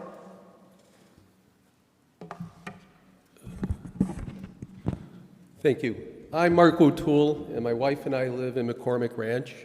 In April of 2024, Flippers bought the house adjacent to ours at 7606 East Via de Lindo. In the first weeks of the Flippers' ownership, our yard was flooded during the home's renovation by a lawn hose used to keep the pool filled with water.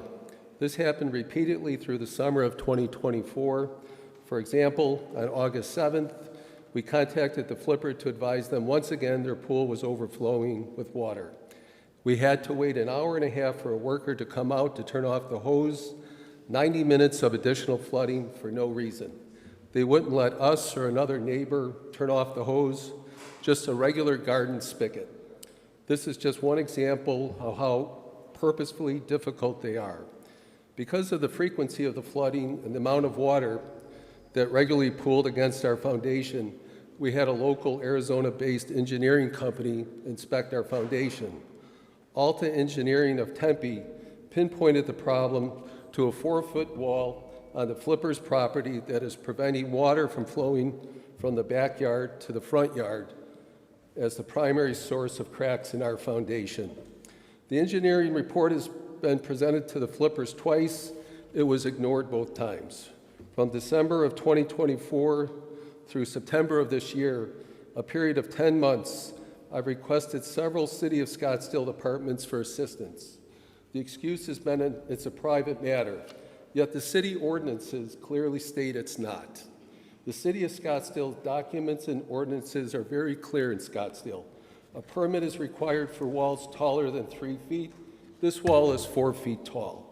Also, a site plan is required for any wall to ensure it does not encroach into any easement. This wall does encroach into an easement. And finally, non-permitted walls remain under violation until all steps have been completed. The unpermitted wall is not integral to any structure. The only purpose is aesthetic. What has been most disheartening is how I've been treated by your various departments to enforce your own rules. The Alta Engineering report states immediate intervention is required to mitigate potential future structural defects from occurring to our foundation. Arizona Law 9-467 parallels the findings from Alta Engineering's report and enforcement of Scottsdale's ordinances. The Arizona law clearly states municipalities are not prohibited from enforcing an applicable ordinance or code provision that affects health and safety. Mike Clack in Development and Planning Services stated the City of Scottsdale manages by the Rose-Monfort principle. Mike Clack told me at our March 6th meeting, because of this principle, Scottsdale does not get involved in past violations. We know this is not true. I'll go to the end. I've been patient through this nightmare. I'm not asking for mountains to be moved. I'm simply asking the city to require the removal of a wall that was not permitted. The only cost to do this is a few hours of labor. Can someone on this board assist me with enforcement of the Arizona law and Scottsdale ordinances, since the city department heads have been negligent? Thank you. Thank you. Stay right there for a minute because I see the city manager wants to say something. Madam Mayor and members of council, a member of our staff will follow up with the gentleman, and I'll work with the city attorney's office and follow up to city council accordingly. Thank you. Thank you. That's very helpful. Thank you very much, Mark. All right. Next, we have Yvonne Cahill. Hello, Ms. Cahill. Hello, Mayor. Hi, my name is Yvonne Cahill. My address is on record. I've been contacted by several people about the comment of dead wood that was sent to me on video. And I just wanted to say that I'm just very disappointed in that comment. I did listen to the video, and it was said that the city manager was doing a great job of getting rid of the dead wood at the city. And these are people. These are our employees that have worked for a city. And you may not agree with them. But if I was an employee, I would be saying, what constitutes dead wood? I mean, is it because I've been here too long? Is it because I don't agree with some members on the council and the direction they want to go? I just think it's very bad for morale, and I think there should be an apology. I myself was a target of this city council, and it was all over the front newspaper, on the front page, about how they were trying to get rid of my job. So I myself have been a target of this. And I just think there's a lot of great people that work at the city. I would like them to have a great morale. I think that transparency in government is vital to a good functioning council. I just also have a video of another council member talking about the roundabout, and she said, well, we got rid of Mr. Roundabout, we fired him. So my question is, why is this happening? This should not be happening. If you're gonna lay off people, lay off people. But don't do this. Don't target people because you don't like or agree with their politics. The other thing I just wanted to talk about is the city last year, I believe it was in the paper, got a $5 million judgment against them for firing an employee. I don't know what's happened with that. I don't know where that judgment is. Maybe somebody from the newspaper would like to do their job and actually follow up on something like this. But I think it's a real problem, and I would hope that Manager Caton would take his job seriously and be a leader instead of just being a puppet for the council or certain members on the council. Thank you. Thank you very much. That concludes Councilman Graham. Thank you, Mayor. Just a brief response, to Mr. Isaac's comments. Some insults were spread about my colleagues, and I stand by them. I'm proud of them, and I think they enjoy widespread resident support. And as far as the comment, that word used, deadwood can refer to duplicative procedures. It can refer to redundancies, and I stand by my comments that City Manager Caton is looking at all that with a scrutinous eye to bring efficiency and optimization for taxpayers here in Scottsdale. And we're already seeing the fruits of his labors because the city of Scottsdale was just named the #1 public employer in the state of Arizona by Forbes. We're incredibly proud of our employees. We attract the best. We're so proud of them. Morale is high, and we're moving. So I'm very proud of the city workers who are here. I'm proud of what City Manager Caton is doing. And last comment I'll make is that as far as the $5 million judgment, I saw multiple articles from Jay Graber and Tom Scanlon who have done exceptional reporting on this and many other issues. Sean Raimundo has done exceptional reporting, and so I've been proud of their reporting as well. Thank you. All right, moving on to, that is the closes, I've already done that, sorry, concludes public comment, but moving on to the meeting minutes approvals. Are there any revisions or questions? If not, I will entertain a motion to approve regular. Okay, let's just vote. Let's say what we're voting on, though. Regular meeting minutes of August 26, 2025, special meeting minutes of September 9, 2025, exec session meeting minutes of September 9, 2025. All those in favor, please indicate your vote. There we go. Moving on to the consent agenda, we have consent agenda items 1 through 19. If any members of the council have questions or wish to remove an item, please advise. And I do see Vice Mayor, Councilwoman, it comes up incorrectly. Councilwoman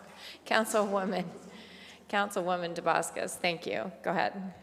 Yeah, I'd like to pull item number 8 for a presentation, please. And a vote. To, I guess, pull it to put on the regular agenda, yeah. Okay, I don't see any other questions or comments, but I do have a couple of speakers, and that is on number 4, the Design Build Manager Construction Phase Services Contract for Bond Project 58. I have Steve Sutton and Dan Isaac. Steve?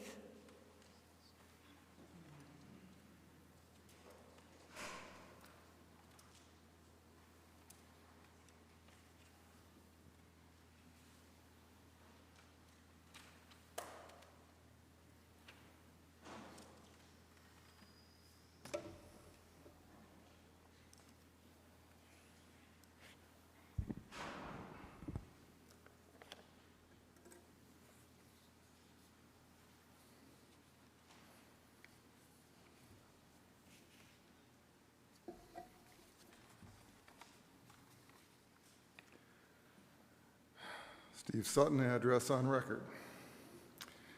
So my understanding of this agenda item is that it is about you wanting to spend $1,977,360 for a contract to provide a very small number of Scottsdale residents and city employees shade for their cars parked at City Hall, and obfuscate it by virtue signaling how green Scottsdale is by using solar panels to generate a trivial amount of electricity. Considering all the unexpected expenses this council has created this year, such as the loss of tens of millions of dollars from a federal grant and thousands of dollars in legal expenses, it is wildly inappropriate to use $1,977,360 to purchase shade for cars at City Hall. Furthermore, Tom Scanlon, the editor of the Scottsdale Progress, is reporting that, quote, over the last 5+ years, quote, city auditors have raised red flags, quote, over similarly structured contracts as the one for solar shades at the City Hall parking lot. Council members, please just stop now. Don't commit another act of Verschlimmbesserung. Look it up, folks, it's German. What would be an appropriate use for that $1,977,360? I found that answer from an unexpected source, a quote from a guest editorial in the Arizona Progress and Gazette. City government works best when it's anchored in its essential responsibilities, keeping residents safe, maintaining the city's infrastructure, and preserving public open space. That's why I am proud of the fiscal year 2026 budget that the City Council is currently working on, a return to fundamentals that one of my colleagues calls public safety, potholes, and parks. Imagine my surprise at having a quote from Councilmember B.S. Graham inspire me to request what is necessary to get that $1,977,360 appropriately spent. Here's my printed copy of my City of Scottsdale form requesting that instead of shade for cars, you spend that $1,977,360 filling all the potholes in Scottsdale. I encourage all residents of Scottsdale having a problem with potholes to go to www.scottsdaleaz.gov/transportation/pavement-preservation-program to fill out a form for having potholes filled, since apparently we have $1,977,360 that could be used to solve that important problem instead of providing the luxury of shade for cars at City Hall. By the way, those shades, sunshades, will be an expensive obstacle to remove when the City Council comes to the realization that if a garage needs to be built, the appropriate site is the City Hall and one of the Civic Center parking lots at 339 North Drinkwater and 7447 East Indian School.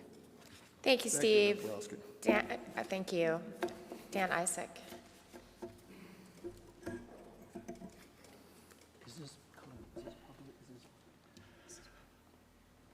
Mayor and Council, Dan Isaac, address still on record. I'm all for shade because those of us who live here year-round understand how miserable it can be if you have to leave your car for even an hour or two in an unshaded parking spot. What I don't understand is why we picked this parking lot for shade. Any of you who drove here saw that half of the lot is already shaded at some point during the day. In fact, most of the lot has shade for part of the day.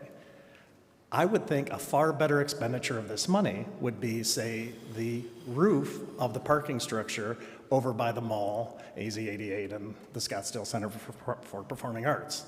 That rooftop deck is almost always empty because people don't want to park in the sun. So why would we spend $2 million on shading a parking lot that's already partially shaded? It doesn't make sense to me.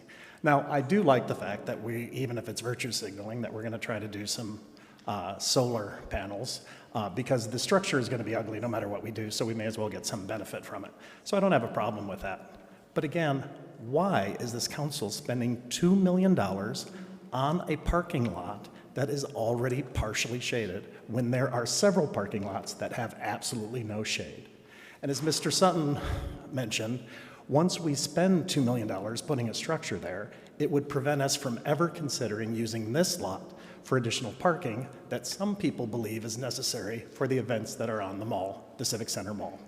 So I encourage this council to continue this item for further discussion to see whether we really want to spend $2 million where it's not necessary. Thank you. Thank you. You know, I'm going to go ahead. You've raised interesting and good questions. I'm going to go ahead and pull item number 4 for presentation. And Councilman Graham.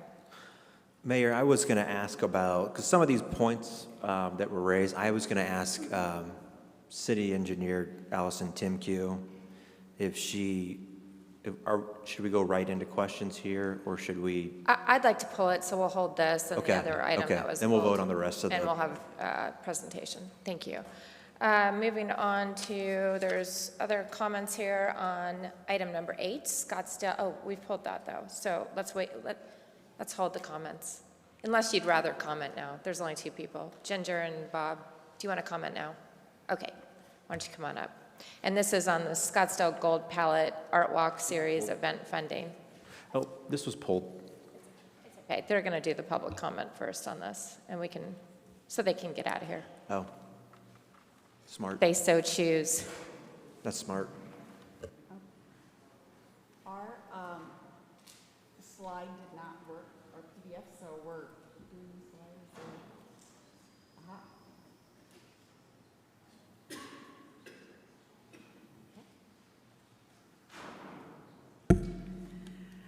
Hi, I am Ginger Richardson, president of the Scottsdale Gallery Association and owner of the Legacy Gallery, which has been on Main Street for 38 years. This is my 50th year of working in a gallery on Main Street. I've seen many changes over the years in downtown Scottsdale. I feel, being in business so long, I have tried everything out there available to get people to walk in the door. I am here to request an extra $50,000 for the Gallery Association to be used for advertising. We are given the money by the CDC to put on 6 gold palette art walks each year. This covers advertising and some entertainment, as you can see on the list. On the left-hand side, the galleries on Main Street realize we need to modernize our advertising, targeting Facebook, geofencing in northern Scottsdale resorts and special art events, and do additional Sirius radio.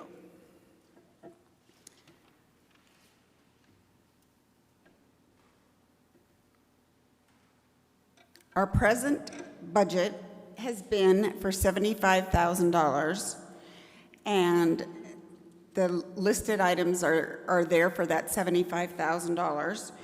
We do 6 events targeting with the palette art walks, and what we would like to do is use this additional $50,000 so that we can bring in more people every Thursday night for Art Walk and not just 6 times a year. We would like to target an older client and not just the club age crowd that is filling our streets presently. We would like to continue to create a unique place to come to dinner and shop for fine art on Main Street in downtown Scottsdale. My businesses that we own also include Scottsdale Art Auction. And so between our gallery and our auction, we spend over $300,000 a year in advertising. Over the last 18 months, we have had a part-time social media person, and it has made a huge difference in our business. I would like to take some of the things that we have learned and integrate it into our advertising, which has made a big difference in my business.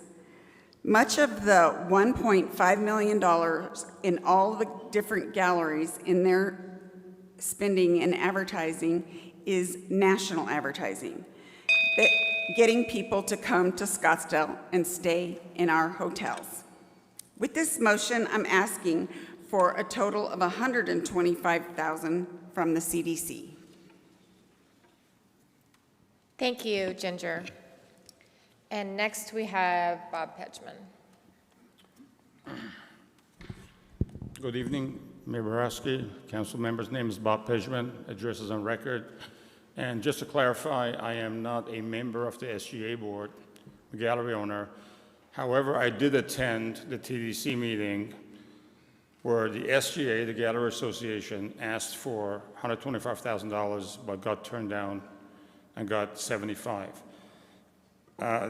The PR person who's going to do the advertising explained succinctly the $75,000 sounds like a lot of money, but when you distribute it over 6 isolated events, $10,000, $15,000 is very hard to move the needle on any event. So that's why they're asking for more. I got to tell you that when I heard the TDC turn it down, I figured, hey, you know, they're being tight with the money, the bed tax money. They're being frugal, and I'm fiscally conservative, and that was great. Then later I find out that they had no problem giving $150,000 to the Day of the Dead event. LA producer comes here, gets $150,000, and then I find out that the city is actually partnering with them. And I'm saying, well, something's wrong here. You got the Arts District, with that is, you know, an Old Town brand. It's an iconic brand. It gets this kind of treatment. Out of state comes in, partners, gets more. And the other thing I wanted to stress is that, for one thing, I'm glad they got this money, by the way, which means that the $75,000 limit is just an artificial barrier. It can easily be pierced. So now we know that that $75,000 is artificial. They got $150. We asked for $125. We were denied. But what's the significance of all of this? Look, I just want to put this on the projector. Rachel Smetana wrote an email to me saying that the Day of the Dead meets all these elements of the strategic plan. Well, what's the most strategic plan that the city has? It's called the general plan, right? That supersedes and trumps all other plans. Policy ACC 2.5, maximize the potential of downtown's arts district as defined by the art galleries, related art businesses, Scottsdale Artist School, City Museum, Scottsdale Arts, Scottsdale Philharmonic, for generating economic activity. The move to withhold the extra funding when it's being justified fully definitely is not fitting the bill here to maximize this area. If anything, it's just trivializing it, like let's just throw a bone and we're done. And as Ginger mentioned, the galleries collectively spend about $1.5 million for national advertising to bring people here. In addition to that, the Gallery Association produced about 25,000 catalogs that we distribute to the concierge, to the luxury resorts. This is not a handout, as I'm sure people will claim it is for the galleries. We want to be on even footing, not we, the SGA wants to be on even footing with the other out-of-state events that come in here. Just treat everybody evenly. Thank you. Thank you, Bob. Excellent points. All right. Next we're still on the consent agenda. Item number 12, Dan Serbalek, and you're looking to speak on the public safety compensation philosophy.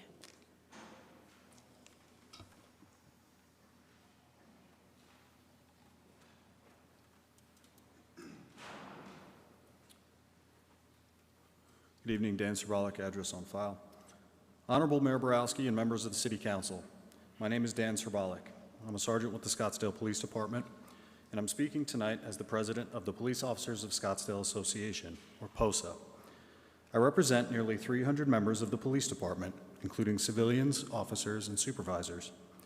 On behalf of POSA membership, I'd like to share our appreciation for tonight's resolution to keep us competitive.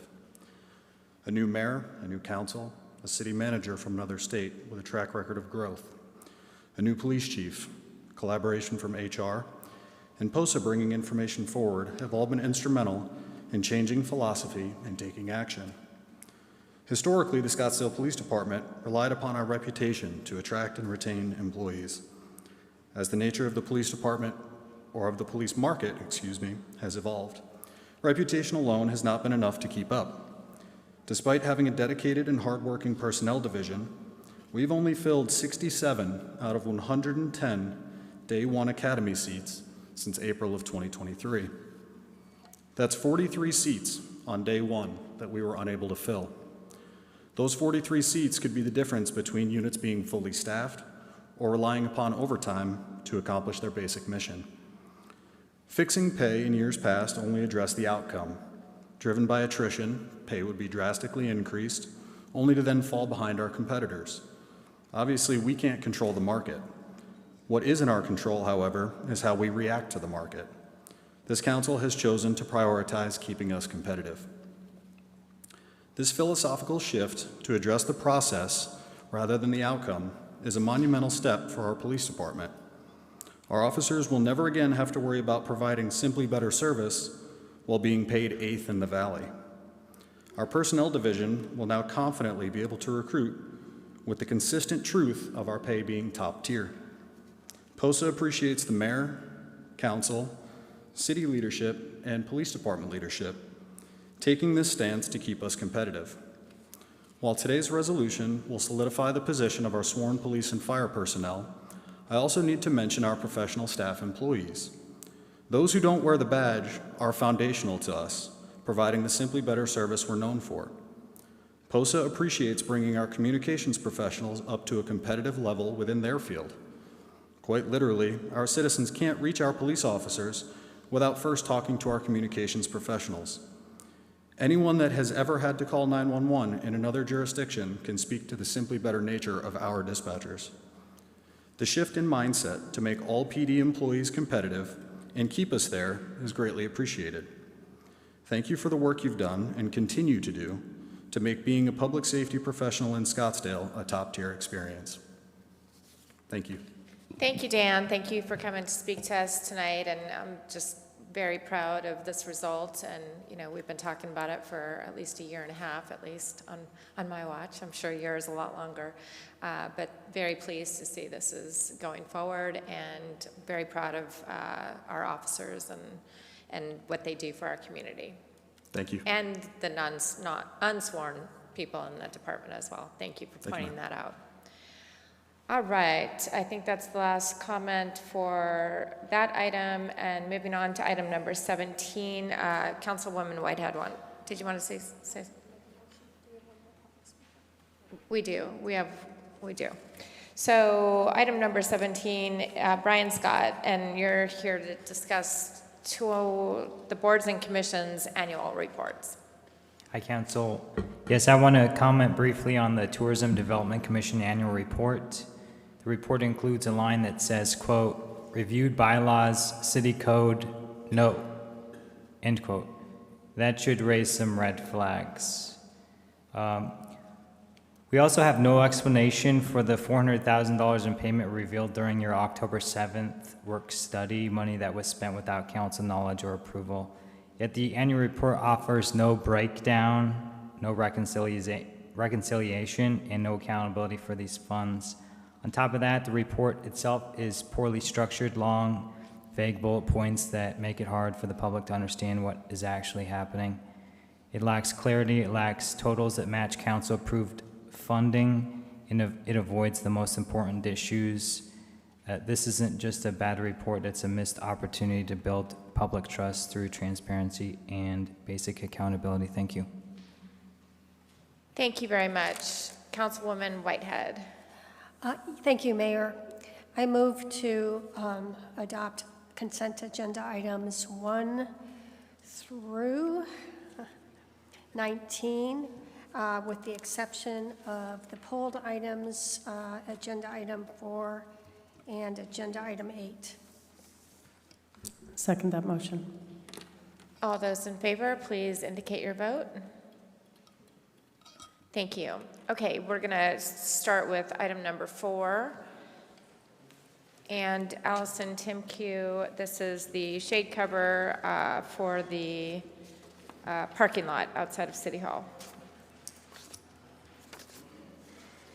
Good evening, Mayor, members of council. The item that you have before you this evening, item number 4, is the Design Build Manager Construction Phase Services for Bond Project 58 Install Solar Shade Structure at City Hall Parking Lot. It is to adopt resolution number 13499, authorizing contract number 2025-151 COS with Amoresco Incorporated in the amount of $1,977,360 to provide the Design Build Manager Construction Phase Services Guaranteed Maximum Price GMP1 for the 2019 Bond Project 58. Next slide, please. The project site for the Bond Project 58 is the City Hall parking lot located off of 75th Street. The description for the 2019 Bond Project 58 provided for the installation of a PV parasol high canopy solar system, creating a shaded parking area and public event space at the City Hall parking lot. The high canopy, as designed, provides 16 feet clear below for high-profile vehicles and the erection of tents and temporary structures below for events consistent with the bond project scope description. In the original council report, we had indicated that it would be 20 feet tall, but in working with our fire department and our solid waste department, we've been able to decrease that to 16 feet, and that was in response to some of the neighboring residents' concerns. Next slide. And then this is just a rendering of what it would look like if you were viewing one of the structures looking west from 75th Street. So next slide, please. And then a couple of questions from some of the residents this evening were related to, one, putting this shade, the solar shade, at the City Hall parking lot. Again, this is a Bond 2019 voter-approved project for this specific location. And then secondly, there was a question about the parking lot already having quite a bit of natural shade from the trees. The solar panels have been located on the northeastern portion and the eastern side where we don't actually have the benefit of a lot of the natural shade from the trees. And then finally, this project does have an estimated annual savings of $46,000 or $3 million over 25 years, and it's actually projected to offset 75% of the utility usage at City Hall. So with that, I can take any additional questions. Councilwoman McCallum. Thank you, Mayor. Thank you, Allison. I just want to thank you for pointing out that it's a voter-approved bond item, and that's from 2019. Also that it's on the outside where there is no shade. I will let you know that I did receive letters from the residents who live along 75th Street, all of which were in support of. I received no negative comments on this by email. So thank you for your work on this. Thank you. Councilwoman DeBoscus. Thank you, Madam Mayor. Allison, could you just give us the 2019 bond language pertaining to this item? What is it? It specifically said it would be a... Can you back up 2 slides? I don't actually have the full language, but this is an excerpt that would be the PV parasol high canopy solar system creating a shaded parking area and public event space at the Civic Center, at the City Hall parking lot. And then from that, then the city selected precisely where in the parking lot to... Yes, and again, within the area that doesn't already have existing shade. Okay. And what was this originally projected to cost? The budget for this project is $4.6 million. So we'll have some project savings. So it was budgeted for $4.6 million and we're spending $1.9? Mm-hmm. And we also had a pre-construction contract for $280,000. Okay, thank you. So when we do have bond project savings, we're then able to take them to the Bond Oversight Committee and apply those savings to other projects. Great, thank you very much. Sure. Councilman Graham. Thank you, Mayor. The Councilwoman DeBoscus asked some of my questions. So I was doing some historical research. 4.7 was the voter-approved bond budget, and we're spending 1.9 and change. How do you explain the reduction? Did we just scale the project down, or what explains kind of the more than 50% savings? Are the solar panels just cheaper? Councilmember Graham, it's basically based on the utility. It's based on APS. We're not actually able to put as much PV solar panels in the area based on their restriction. We're restricted to 150% of peak capacity, and so we're not actually able to provide as much as we had originally thought in the bond 2019 language. So yes, it is scaled back a little bit, but we're restricted by what APS allows us to do. So what do we know now that we didn't know then that is reducing the project by more than 50%? Councilmember Graham, I don't know that I actually have an answer to that because I really wasn't involved during the bond 2019 project creation, but I just think that we hadn't done this before, and we learned on the first project with the North Courtyard solar project, we learned that there were the restrictions with the utility. I kind of think the panels are probably, the rendering, it looks a little bit ugly. Maybe, do you think maybe are there aesthetical ways to make these look sightlier? Because this is kind of like a historic campus, and I like the shade. I like the, power that it's going to generate, the clean energy. We got some feedback from I can't remember, the Main Street Plaza, those condominiums just across the street. They were emailing us. They were maybe not satisfied with the exact height, but they've come around and they said, okay, I don't know if we lowered it for them. Are you pretty confident that rendering is how it's going to look? Councilmember Graham, that is a rendering, so It won't look exactly like that, but yes, it is a shade structure with solar panels on top. We did hear from the neighbors, and we did work to decrease the height because originally it was planned for 20 feet. And we were able to work with our fire department and solid waste to be able to get that down to 16 feet, which is what the neighbors had requested.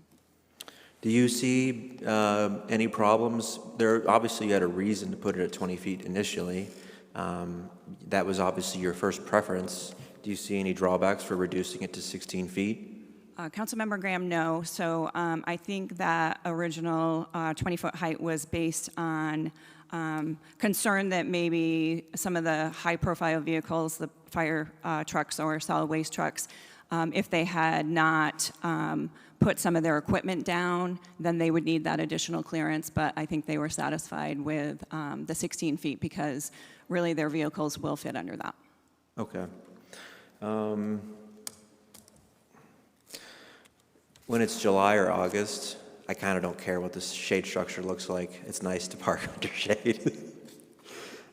Because here at the City Hall, you can park under a tree, but it's like, the birds are going to, decorate your car. We've all seen that a few times, I'm sure. I'm not the wildest about this project, but I respect this project. I mean, you can't deny the fact that it was part of a bond project that 68% of voters said they wanted. And, I'm not here to overturn the 2019 bond election results. So I'm glad that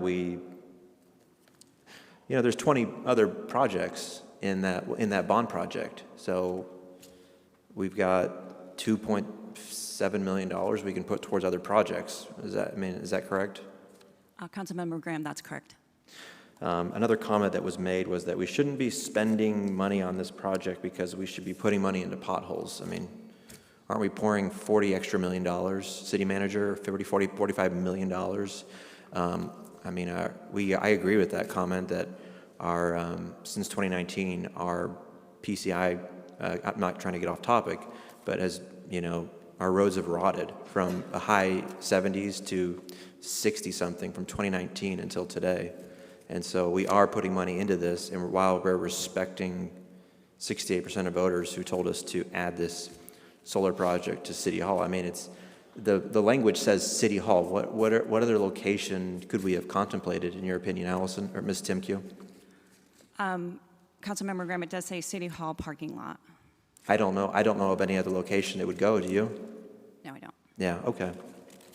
Those are my questions, and Mr. City Manager, no need to respond to that, but thank you, Madam Mayor. Thank you, Councilwoman Whitehead. Thank you, Mayor, and thank you, Allison. Yeah, a lot of good questions. And, it is tempting to re-review projects that we had extensive review by our staff. And having been part of the 2019 bonds, I can tell you that our staff in the Public Works Department, they were trying to maximize both shade, but most important, energy generation. And it was disappointing. The city wanted to generate more reduce our power bills, generate more power for our North Courtyard, and it was the utility that limited us. But still, the project that was built there not only shades all of our vehicles and all the expensive equipment in it, but generates 50% of the power for that. And when you consider a city that has an over $20 million a year electric bill, that's not a bad thing.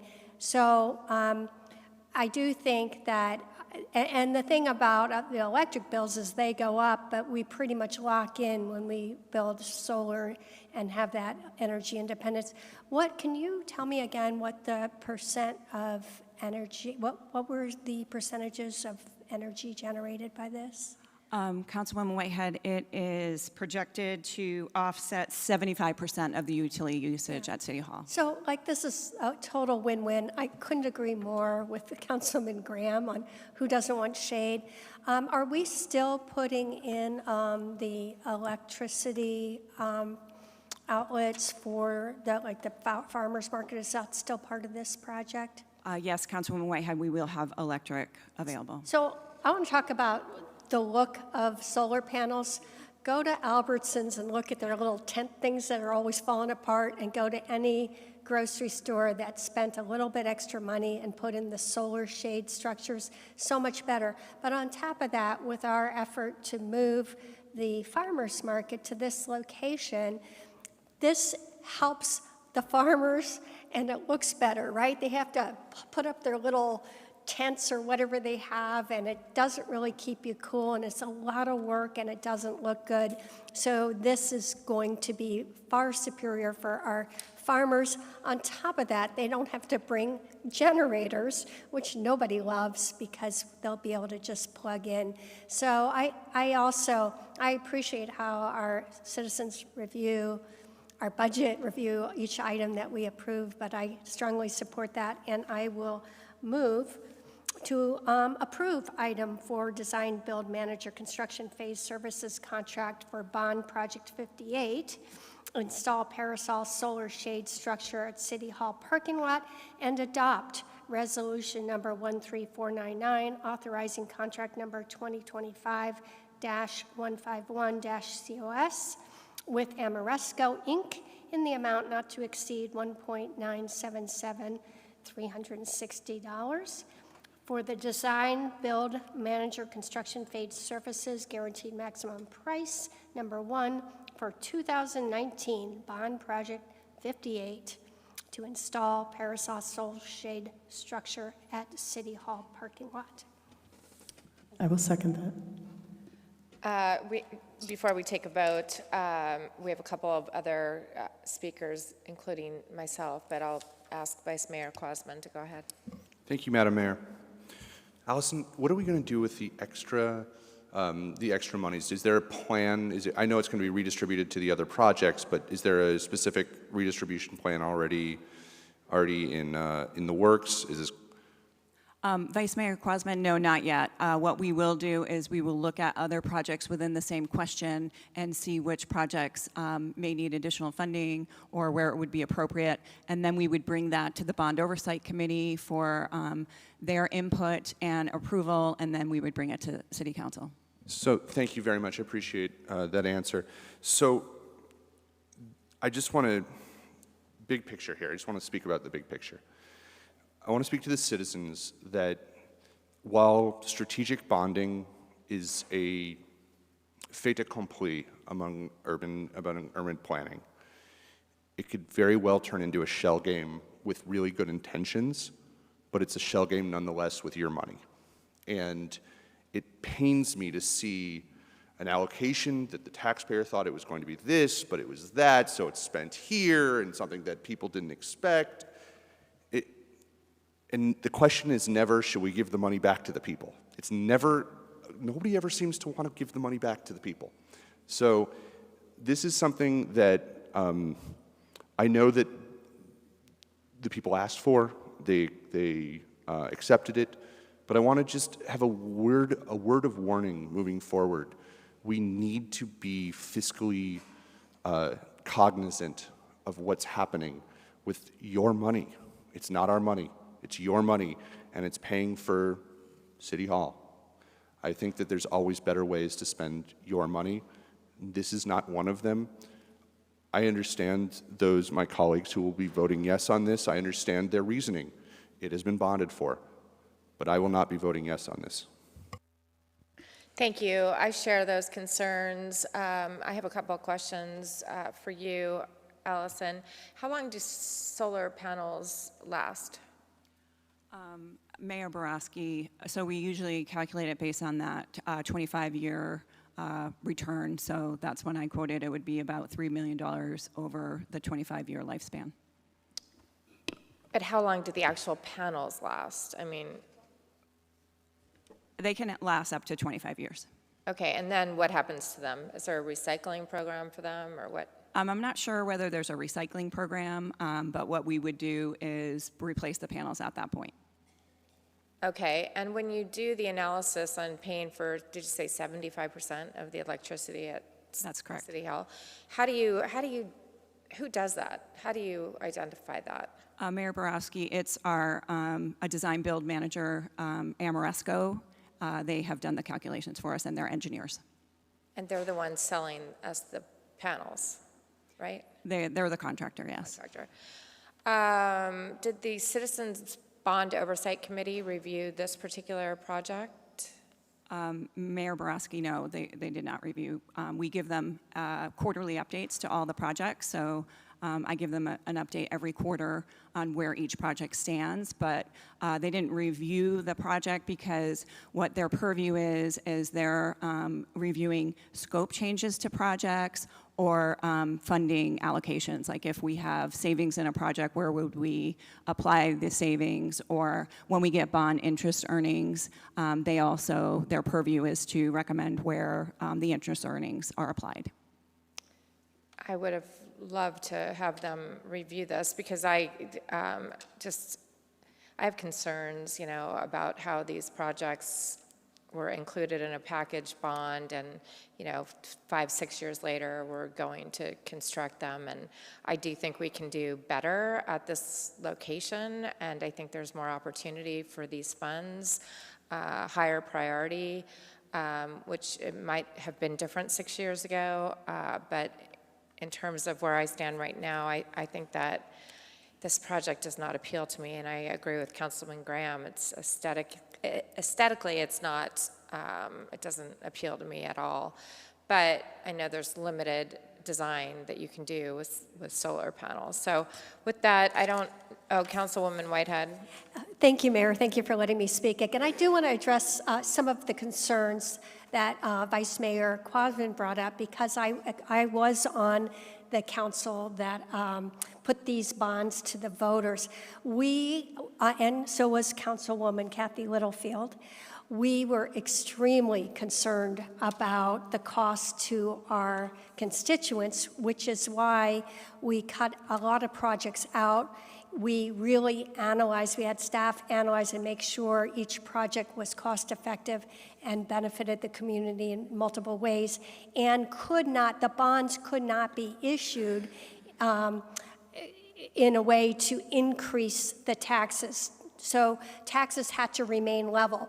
As certain payments and bonds were paid off and taxes were lowered, this bond package could add to the taxes but could never exceed the tax rate at that time. So we were very, very cognizant of that. But I also want to stress to the viewer, the people, the general public, that bonds aren't a bunch of money you borrow.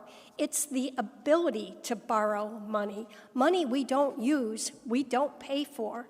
So it is absolutely important to realize that if we don't have, we will not spend the money unless there is a need to spend the money, and it keeps your tax rates equal or less. In fact, their tax rates have been going down, and it benefits you. So I absolutely agree with the Vice Mayor, but just having been on the council during that time frame, I think it's important to know that we agreed with him back then too.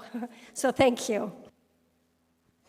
Thank you. Councilwoman Littlefield.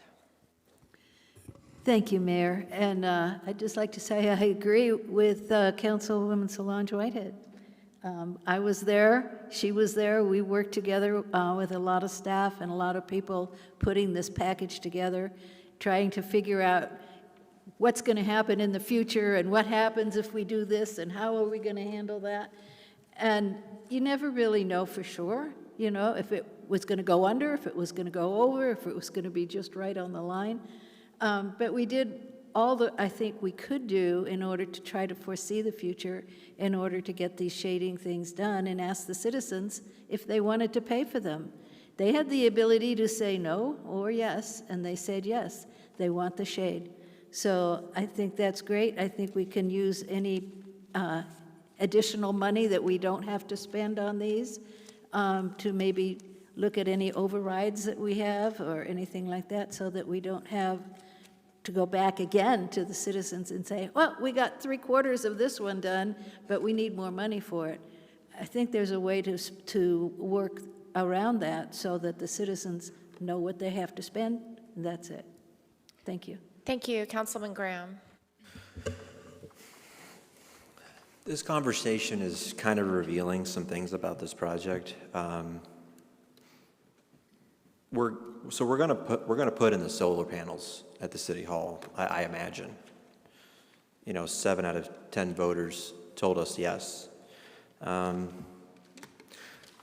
Is 16 feet, I just wonder about 16 feet, because you think about like Amazon trucks, delivery trucks, people bring RVs. If we have the farmer's market, are people gonna have utility trucks that are hauling stuff in? Allison, can you pull the map back up?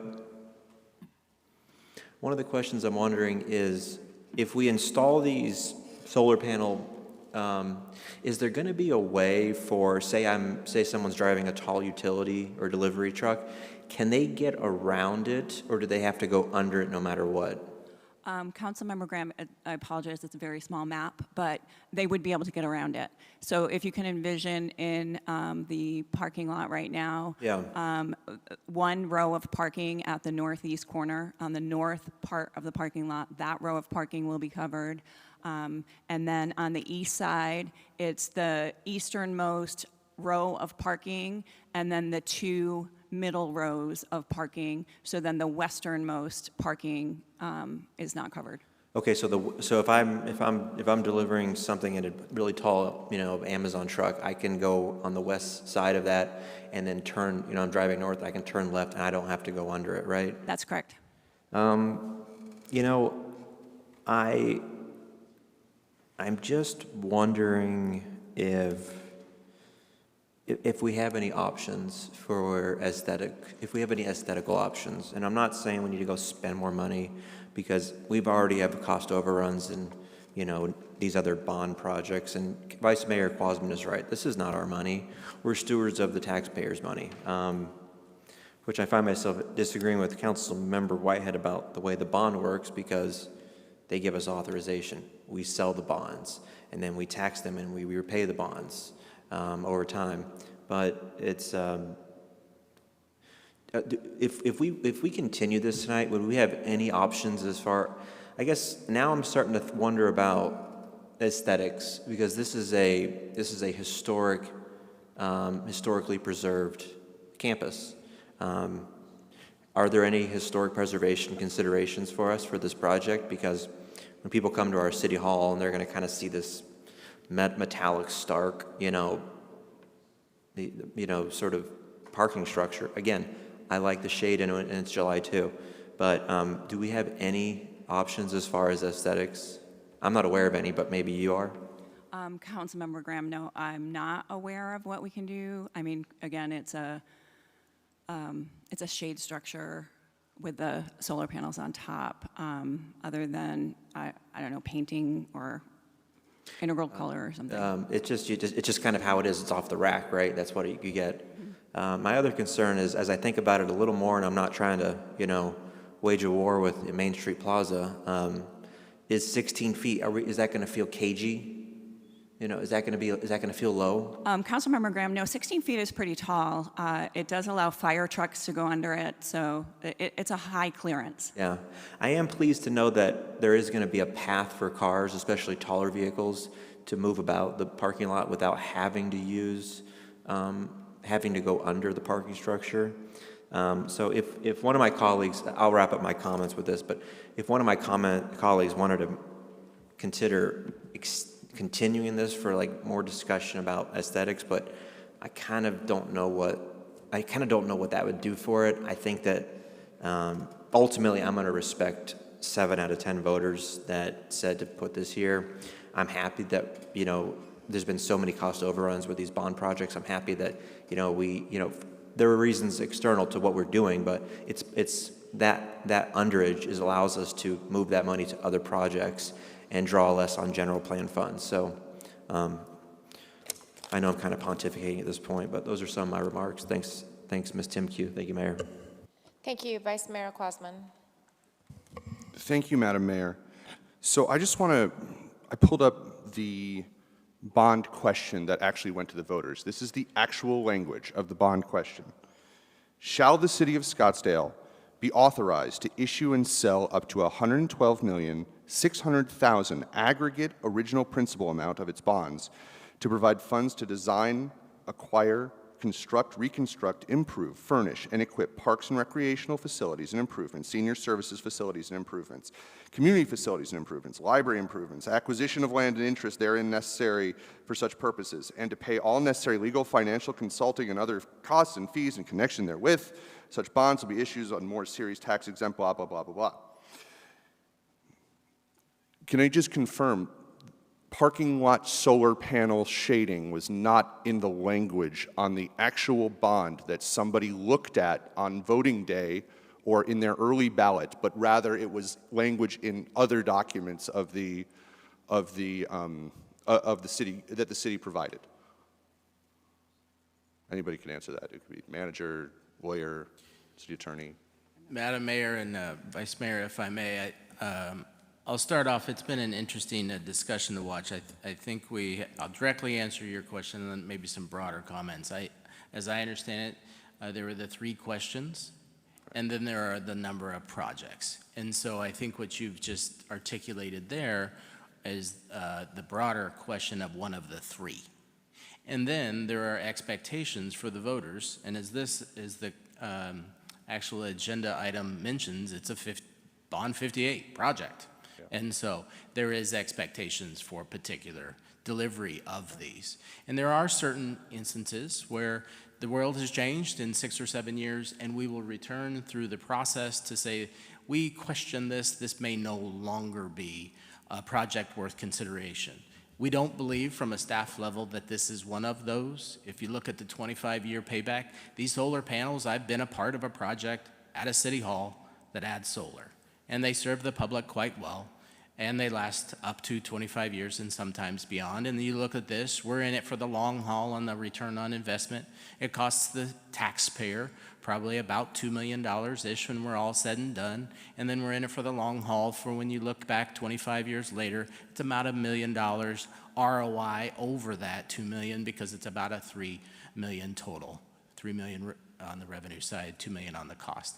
And so these projects serve, back to the historic, as I understand, we sit in the historic property, the building. I don't believe the parking lot was a part of that. So just an important distinction of that component. So just a few comments for your discussion. Thank you, Vice Mayor.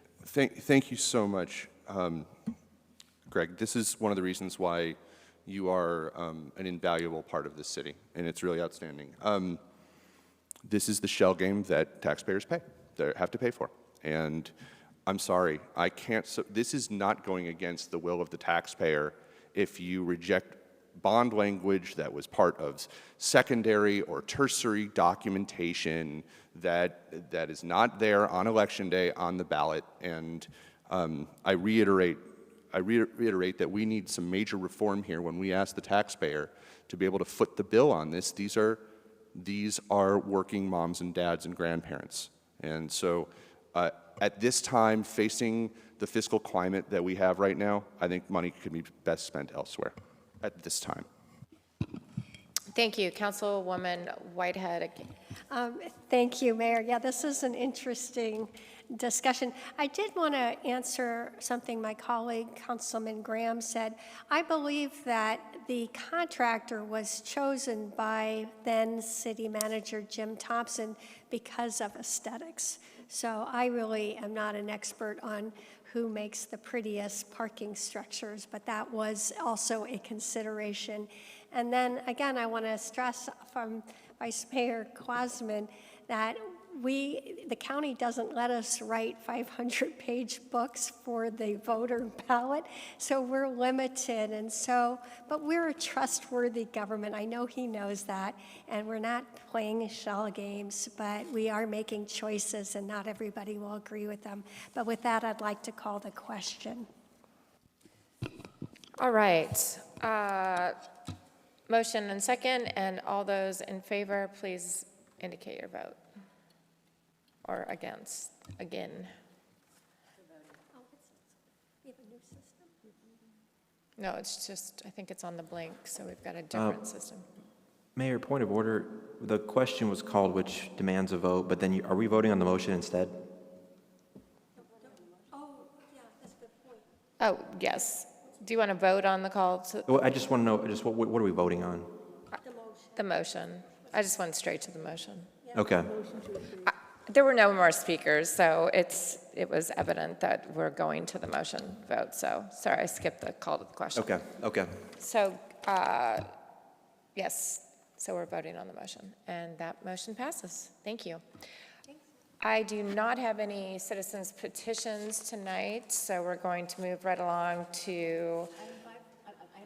Oh, 8. We spoke so long about 4. 8 seems like a distant memory, but we're going to take that up right now. Thank you.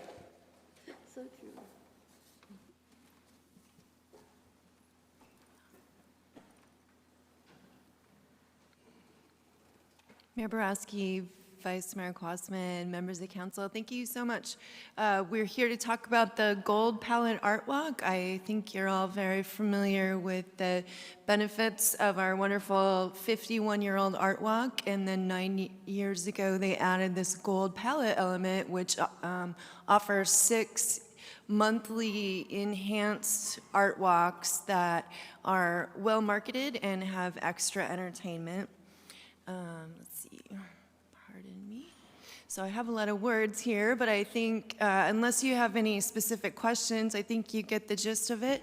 In September, the Gallery Association brought forward a request for $125,000 to support their Gold Palette Art Walk series.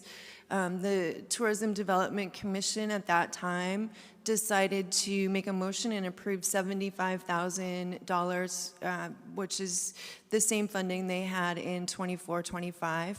So tonight, the Gallery Association, as you know, has requested that you reconsider. We have the resolution and contract written for the $75,000 to support the Gold Palette Art Walk, and but we've also put in an option B, and happy to hear from you if you would like to override the Tourism Development Commission's recommendation and approve another funding amount. Thank you.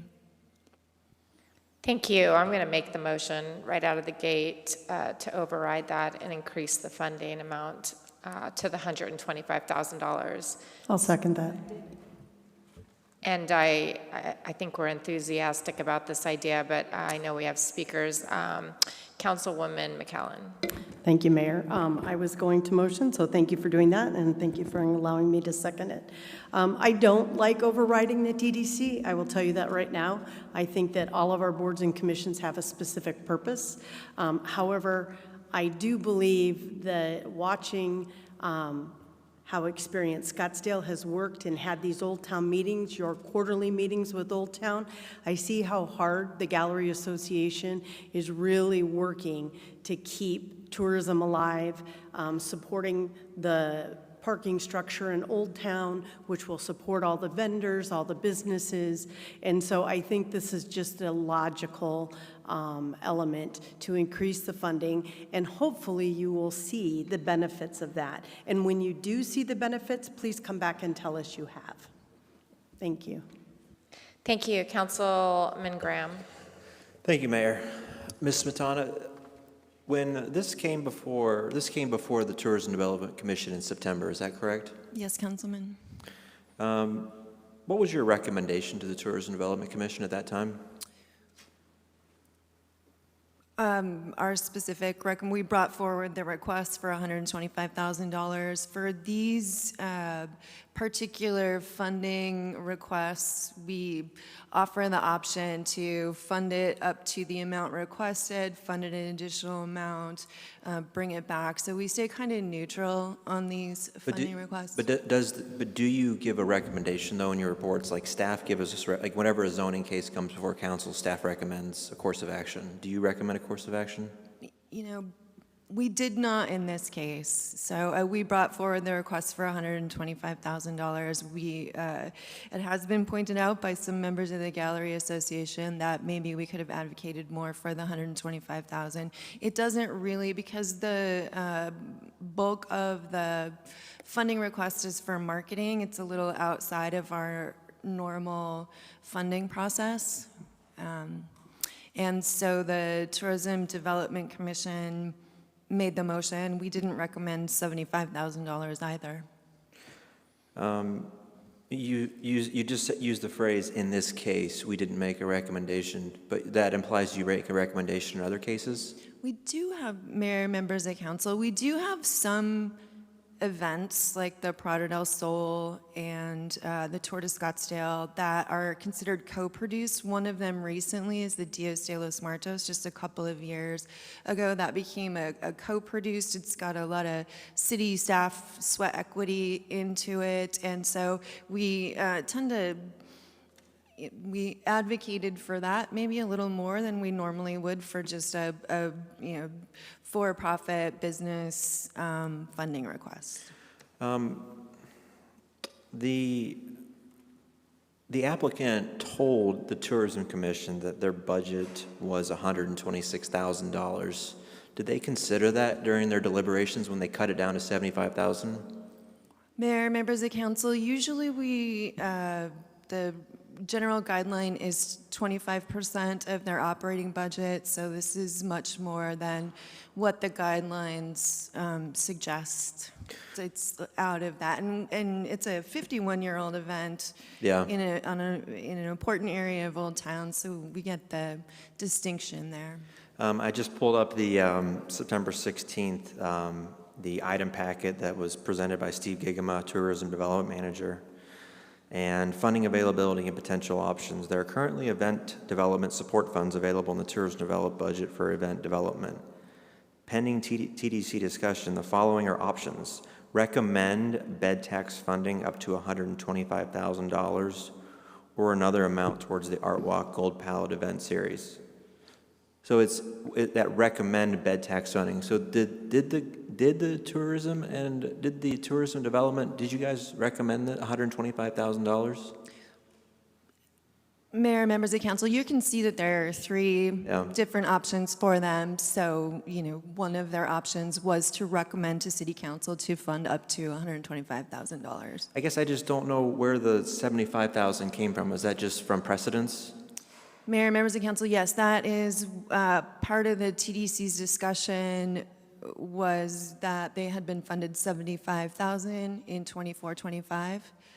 There wasn't really a robust discussion at the Tourism Development Commission, so I can't speak too much to their thinking, but they... Is there not much interest from the Tourism Development Commission in this project?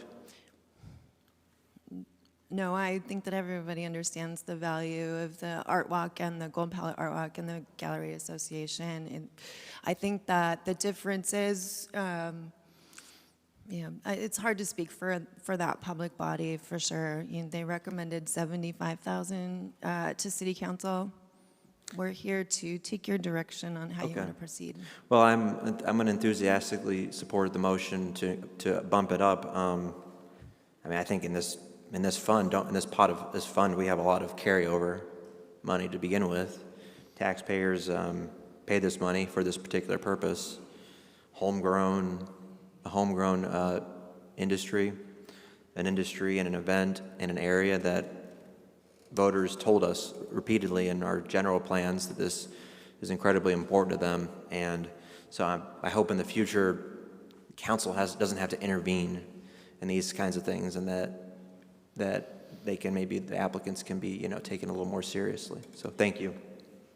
Thank you. I see the city attorney would like to speak. Honorable Mayor and members of the City Council, if you would consider amending your motion to include the resolution number and the contract number, that would be greatly appreciated.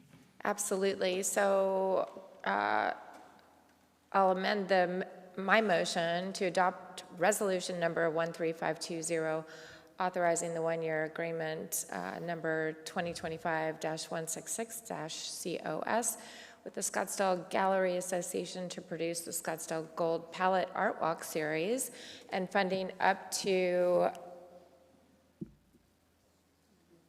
$125,000. I'm like, is this a trick? Are you trying to get me to say the wrong amount? From the portion of the FY 2025-26 Tourism Development Fund that is allocated toward event retention and development. I'll second that. We have a second. Madam Mayor, If I just might, is that 125 acceptable? Understanding that that's $125,000. Really? I don't know. Apparently, you had to say number 13520. So just want to make sure there's no issues. I'm sure that's good. Honorable Mayor and members of the council, I'm not sure if I'm being the one that's being asked, but yes, that's your decision to make. Okay. Put some zeros on the end of that. How many zeros do you want? Just kidding. Councilwoman DeBoscos. Thank you, Madam Mayor. We talked about this at the last meeting, some of the feedback from the merchants in Old Town derived from the mixer. Lots of folks saying that they did not have a good summer, that business has been down. The Keene survey, 150 merchants said that they would like to see the city of Scottsdale targeting North Scottsdale more, targeting more of the locals to bring them from the north into the south or Paradise Valley, some of these areas. And what I like about the presentation from Ms. Richardson is the idea that the additional funding would be used for those things that the merchants have been asking for. So I think that's a nice dovetail there that comes together. And then also the point that the general plan specifically calls out promoting the Arts District and says that it's key to the general plan and our tourism brand, promoting the Arts District. I like the idea of supporting local businesses versus out-of-state businesses. And so one of the things that I did notice in the documentation was the discussion about the partnering with a few events. And so you mentioned the Parada, you mentioned the Dia de los Muertos. I don't know if the Arts District would have any interest in partnering with the city of Scottsdale. How does one become a partner? Is that something that the Arts District would want to do? And so is that a process? Is that something that we can talk about? Maybe that's an opportunity here as well. But I'm an enthusiastic supporter of the 125 or 125,000, however we prefer to say it. So thank you. All right, I don't see any more questions or comments, so let's go ahead and vote on this resolution. All right, congratulations. Thanks for coming to talk to us.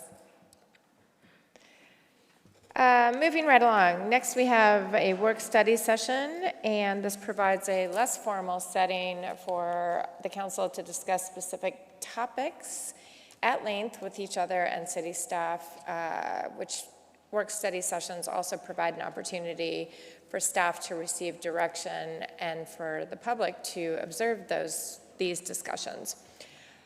We do have a couple of comments on the work-study session, and the work-study session involves my request to have a presentation on the annual seeding and water program of Scottsdale-owned and maintained parks. So speaking first will be Steve Sutton, followed by Chris Brown.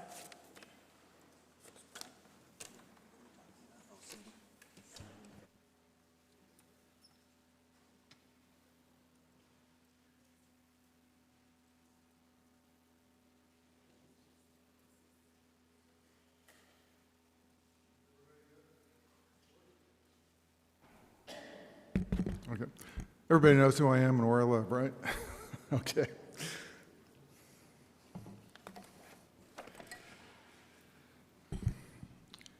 I appreciate the City Council being concerned about providing grass where it is wanted and needed and reducing expense in water use and maintenance. I know an area where you can reduce grass and its water and maintenance expenses. I know an area where money is wasted on resodding. I know an area where money is wasted on overwatering. You can remediate all three areas by doing the following. Reduce grass by reducing the depth of the grass perimeter of Chaparral Dog Park cells 5 to 10 feet. That is an insignificant reduction in regard to grass play area for the dogs, Doing this will create a larger area for new seating, shade structures, and shade trees. Stop resodding areas in the dog park cells where pooling of water due to poor drainage drowns the grass and results in damage from canine and human foot traffic. This is especially a problem in the north cell. Stop spending money to repeatedly sod these areas. In these areas, install more of the perforated bricks already in use as a travel surface that increases drainage and prevents foot traffic damage, creating mud pits. Remove bushes from the dog park. Bushes hide the rats, entangle the dogs, become repositories of unreachable dog excrement, and obscure the view owners have of their dogs, making behavior management more difficult. Stop planting trees for shade that will take 15 years to reach a height that provides sufficient shade. Use water and are only one strong storm away from being destroyed. The trees just planted this year are being overwatered. Every week there is runoff ponding many feet away from the trees. If you're going to plant trees, plant fast-growing trees that require little water and are very resistant to and recover easily from storm damage. Install sunshade structures that have an emphasis on providing maximum functionality rather than an artistic decoration. In the long run, they will provide more shade value for money than a similar number of trees. I suggest using shade structures with inexpensive solar-powered floodlights to reduce the expense of electricity for the obsolescent lights at the dog park and provide better illumination to improve canine and human safety. Stop watering barren ground. Stop failing to properly monitor the irrigation system for overwatering and leaks caused by damage. Stop allowing leaks to create mud pits lasting for weeks. Stop taking weeks to repair a leaking sprinkler because of a failure to properly diagnose what is causing the leak. This last type of leak caused a mud pit for weeks before it was repaired correctly. Encourage and cooperate with dog park users to help solve water and maintenance problems and create improvements to make the dog park safer and more enjoyable. Do all that, you'll save the taxpayers some money and yourselves some headaches. Thank you, Steve. And next we have Chris Brown, and he's with Phoenix Rising Soccer of Scottsdale. Good evening. Hi. Thank you for affording me the opportunity to speak today. My name's Chris Brown. I'm the Executive Director of formerly what was Arcadia Scottsdale United Soccer Club, and we now operate as Phoenix Rising FC Scottsdale region. We're fortunate enough to, we currently have 1,200 children playing competitive soccer, and we have 1,800 children playing recreational soccer. I personally have been with the organization since 2000, so I have a rich history with the organization, and we're very proud partners. We were established actually in 1981, and we've been involved with numerous projects with the city, most notably Chaparral Park, the lights on east and south, and then also partnering with Scottsdale Unified School District and the city at various field projects, sod field, just to improve the experiences. So why am I here today? We continue to be really fortunate to have allocation of fields in Scottsdale. We are active participants in the management of that. One of the challenges we're having is with the demand of fields and the use of fields is through certain months of the year, particularly through December through February, we have a huge issue as the grass becomes dormant and the dust elevates that it's not uncommon in the Chaparral Park to look across and witness just a huge amount of dust that our children are inhaling. So our ask is that we continue to wish to partner with the city in all projects possible, but to look for situations, particularly in the city parks, where our children are playing soccer or the city's children are playing soccer, and to participate in those projects as to how we can with maintenance, water, and or possible turf opportunities. So thank you for your time. Thank you very much. And I brought this, I asked to have this added to the agenda because I've heard from lots of people that the grass in the fields in our parks is suffering during several months of the year. And I'd like to see if I think parks is one of our, greatest offerings in our community. And I do think we owe it to our residents to keep the grass as beautiful and safe, really, as possible, especially when kids are playing sports. So with that, we have Nick Molinari, Parks and Recreation and Preserves Senior Director, to give us a little presentation. Thank you. Good evening, Mayor Borowski, Vice Mayor Quasman, members of City Council. We appreciate the opportunity to provide council with an overview of which is essentially our grass and water program. We will be handling the material in this overview in two parts. I'll provide the information about our grass, essentially, and Gretchen Baumgartner, our Scottsdale's water policy manager, will provide an update, the second part of the update about water. Quick overview of Scottsdale's park system. We have 47 public parks, just over 1,100 acres, and that stretches from McKellips all the way to the northern part of the city. 442 acres of that space is turf, and we refer to grass as turf. We have 4 sports complexes, with 3 of those sports complexes in the Bell Road area. Those sports complexes have 21 sand-based multipurpose fields, and then we have the professional baseball complex at Indian School Park that has 4 professional baseball level fields. We have 3 dog parks. Dog parks are not easy to maintain. And Scottsdale Civic Center. In our inventory, we have 13 multipurpose fields, so those are flat fields for sports like soccer, lacrosse, and rugby. And then we have 26 diamond fields, so baseball, softball fields. We do provide support to the Scottsdale Unified School District for the maintenance of 59 additional ball fields through Scottsdale's intergovernmental agreement with the Scottsdale Unified School District. And then we have passive and open turf areas, which is a lot of our park space. So Scottsdale's turf grass strategy is essentially centered in Bermuda grass. It has been for a long time. Bermuda grass is the standard throughout the valley, throughout the Southwest, and throughout our climate region. Bermuda grass is a durable and proven strain of grass, and it's native to warm climates, so it thrives in the extreme Arizona heat. It has a deep root system for strong recovery.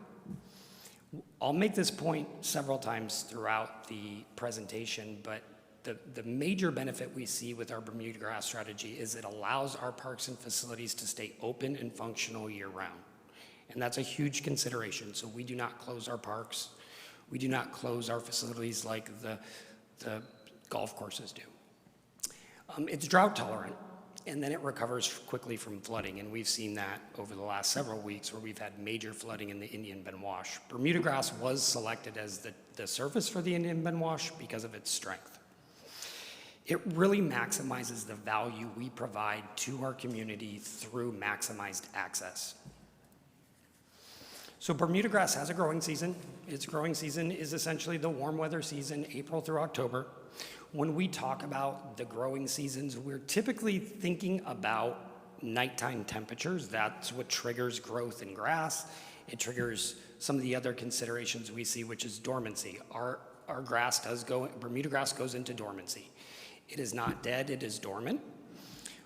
There is no need for reseeding Bermuda grass. So when the temperatures return and get warmer in late March and April, the grass returns with heat and with sunlight. And then we have a major resource savings, a significant resource savings with minimal mowing, really minimal to no mowing, irrigation, fertilizer in the dormant months. So we'll take a look at some of our turf spaces. This is the Regatta Sports Complex on 98th Street, just east of Westworld. And this is our newest sports complexes. We have 5 sand-based flat fields, multipurpose fields in this facility. We have neighborhood parks, and a lot of our turf spaces are neighborhood parks, as depicted in the photo on the left. So in our neighborhood parks, the majority of the use in that space is passive, so unstructured use, picnics, people are playing soccer, but unstructured use. The photo on the right are 2 of the softball fields at Chaparral Park. At Chaparral Park, we see a high volume of activity. And as some of our speakers mentioned, Chaparral Park is one of the most utilized facilities, one of the most utilized parks, dog park, our soccer fields. If you drive by Chaparral Park on a Wednesday night in the fall, there are thousands of people there in the park. It is not we have to manage that use very carefully, and it's not a perfect system. Although the utilization of Bermuda grass gives us the best opportunity to manage that use as effectively as possible. Our dog parks, so our four-legged residents seem to enjoy the fact that they can use our dog parks year-round, but our dog parks are very difficult to manage in terms of turf. Turf management for a high volume of dogs is one of the most complicated issues that our turf managers deal with as it relates to our public spaces. So we'll talk about some of the turf grass use. So some of the use our turf areas see. We have 20 youth partner organizations like McCormick Ranch Little League, Scottsdale Miss Softball, Phoenix Rising. Those youth sports organizations provide 7,700 youth sports participants with sports activities annually. Scottsdale's adult sports leagues have approximately 1,800 fall participants across softball, flag football, and kickball. We see a high demand for youth and adult sports tournaments in our park system. With all that use, with all the sports activity, passive use is still the most use in our system. We see people running, biking, walking, fishing, and that's the most use that we see in our park system. We have special events, private rentals, birthday parties, corporate events, and then event parking, which I'll cover in a future slide. So our Bermuda grass maintenance follows a very structured seasonal plan, and the approach is both efficient and intentional. Routine tasks like irrigation, fertilization, and mowing occur throughout the year, but the major recovery, the sod replacement, those major summer maintenance projects, those all happen during the summer months between June and August, when the demand for our sports field is at its lowest. And that's by design. And I can tell you that I concur with some of the statements that we've heard from some of our field users. We use our turf. It is our citizens use our turf at a very high level, and we'll talk about some of that in just a few slides. Bermuda grass does go into dormancy, and we've heard some comments or some questions about dormancy. Dormancy is not dead. During dormancy, which typically occurs November through March, when soil temperatures drop to usually the nighttime temperatures are 55 degrees or lower for 3, 4, 5 days. That's when that's when the Bermuda starts to go into dormancy. It's dormant, it's not dead, it turns tan, and we sometimes refer to it as naturally blonde, but the system and the plant remains alive. And again, we see a lot of benefits from the dormant turf strategy. We have water savings during the entire window where our grass is in dormancy. We reduce or eliminate our mowing or fertilizer costs during that period. And then we have a rapid spring recovery with no transition. So when areas overseed with Bermuda grass, there is a very complicated process to transition, or when they overseed with ryegrass, there's a transition period from the ryegrass back to the Bermuda grass. And really the idea that we are using this strong strain of Bermuda grass is that it maximizes access to all of our parks and all of our facilities. So we will look at some of the Bermuda grass, the dormancy uses, because that's really where we start to see where Scottsdale benefits the most from when our grass is tan. About 70% of community use sports occurs between the period of time that our grass is in dormancy. Scottsdale's 3 tournament-level sports complexes are among the most sought-after facilities in the region.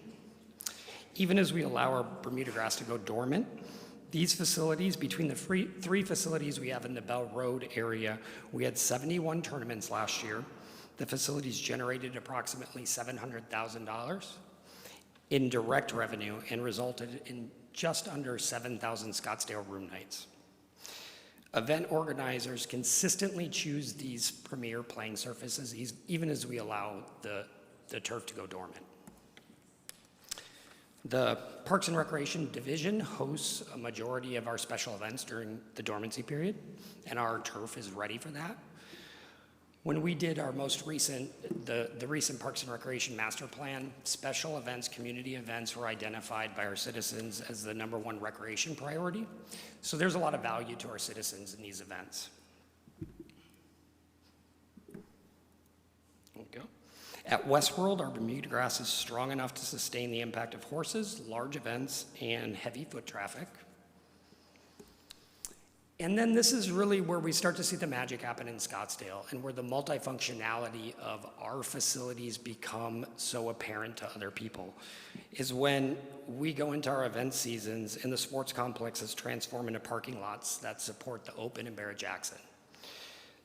Our turf strategy isn't just about maintenance, it's not just about the plant recovery period, it's about supporting tourism. In our facilities, these facilities were designed to be multifunctional facilities that not only support tourism, that not only support sports and community activity, but that support the largest events in Scottsdale. We actually have people from all over the world that come and talk to us about these facilities and the multifunctionality, the benefit that they provide to our community. And similarly, this is a photo of Westworld during Barrett-Jackson, where we used the polo field for event parking.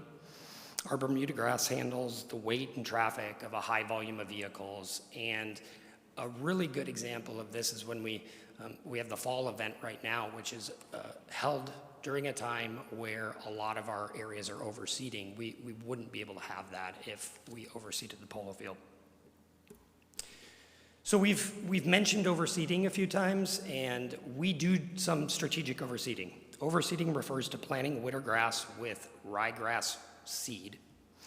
In Scottsdale, we overseed the fields at Scottsdale Stadium, and then we overseed the Indian School Park professional baseball complex. We still have professional baseball activity in the spring at that complex. We have, with varying degrees of success, overseeded some small areas within the McCormick-Stillman Railroad Park, but it's very hard to manage. The ryegrass is trampled and becomes dirt by some part within the event season. Overseeding includes a 4 to 6 week germination process, so it establishes over a period of 4 to 6 weeks. And that 4 to 6 weeks is based on temperatures, so you can't do it early. We can't say we're gonna do it in September. We have to do it when the temperature is right for that grass to germinate. And as we look at that germination period creates a real issue in publicly accessible spaces. So in golf courses, in areas that could be restrict access, that's something that's doable for areas like that, but in public parks, it's very difficult and challenging to manage. We do have an example here, and this is something that as we look at whether or not we overseed, we allow our grass spaces to go dormant. Scottsdale Civic Center is an example for us that we are trying to be nimble, we are trying to be flexible. Scottsdale Civic Center had traditionally overseeded, which meant that we would restrict access to all the grass spaces for 4 to 6 weeks in October and early November. And for folks that have been around Scottsdale Civic Center for a long time, that's kind of tough, because as the public is ready to get out after 5 months of triple-digit temperatures, we essentially said, we're going to close up shop and we're not going to let anybody use the grass spaces in Civic Center over this period of time. And that was a constant push and pull with event producers, with Scottsdale Arts. It was very challenging. We did not overseed last year, and we didn't overseed. The reason we didn't overseed is we were having some challenges with the grass establishing following the renovations that we did at Civic Center. And that's common. It really is. There's spaces that have high compaction that during construction process, and this was a full reconstruction.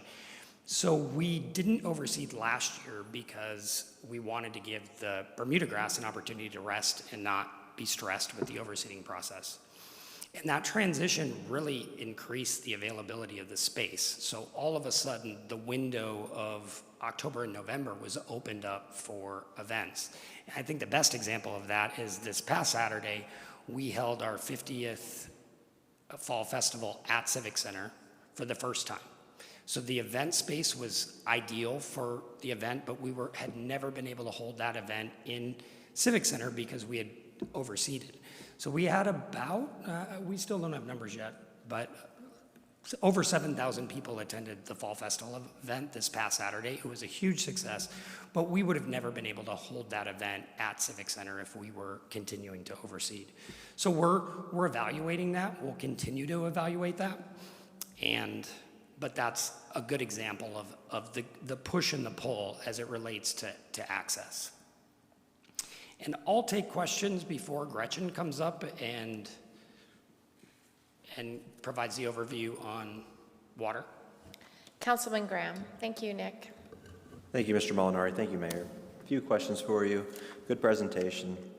We use Bermuda. Have you ever considered other types of grass like buffalo grass?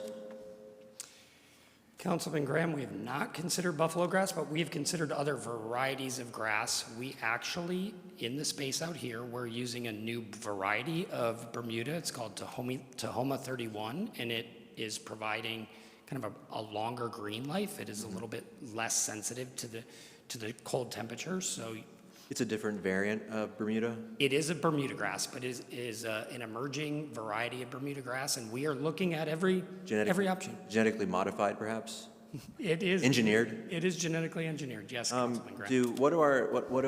Do our neighbors, Tempe, Phoenix, do they use these same grasses that we use? All of the other municipalities in the valley, and really, as I mentioned, the Southwest, the other municipalities out of state that we deal with, they all have a similar Bermuda grass strategy. I'm learning, I don't know how much you covered it, but I'm learning that, when we add nutrients and fertilizer, that really helps with runoff. And yeah. Go ahead.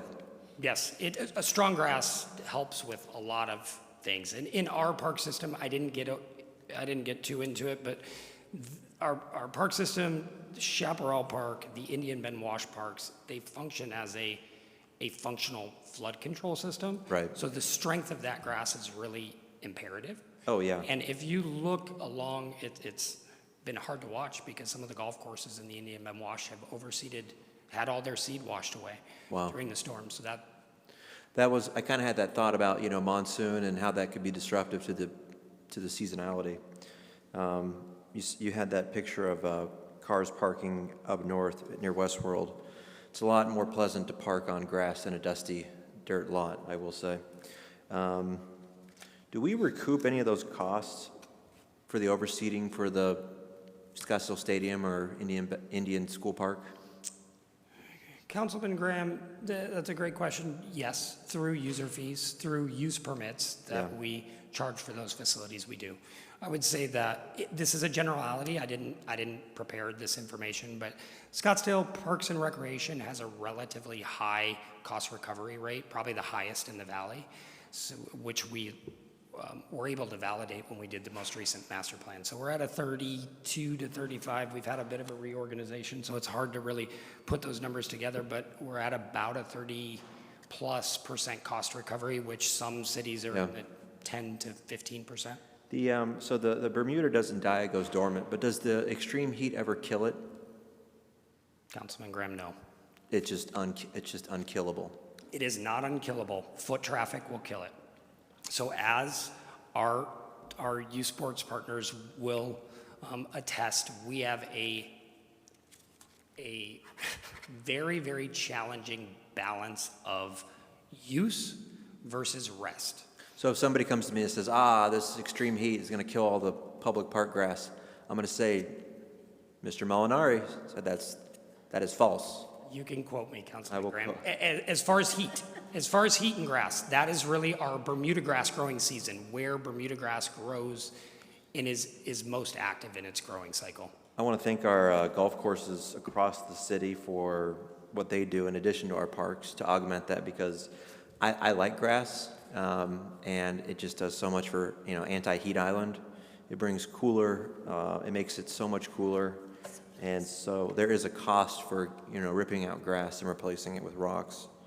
I've noticed, I guess maybe everybody's had their complaints. One of my complaints would be kind of, pests like gophers and stuff. You see those mounds across Hayden. I just want to reach in there. No, but it's like we have those on Hayden a lot. Do you want to say anything about are those gophers? Can you correct the record on what kind of vermin that is?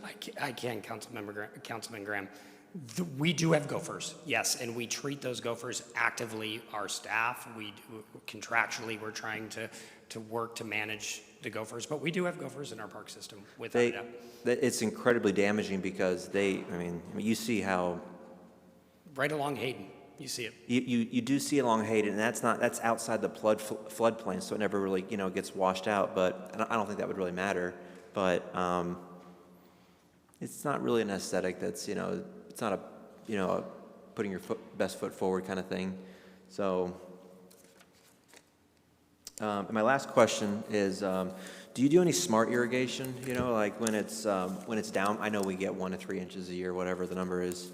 But when the monsoon's going or there's a rain and then we've got the sprinklers going, do we do anything with smart irrigation? Yes, Mayor Borowski, Councilman Graham, all of our new irrigation components are smart. Those are things that, for everyone, that the irrigation will turn off if there's a certain precipitation in the air. So all of our new systems have that. We have smart irrigation controllers throughout the city, so almost all of our systems have that. We do have aged irrigation systems, though, in a lot of our older parks. So that's something that we're upgrading.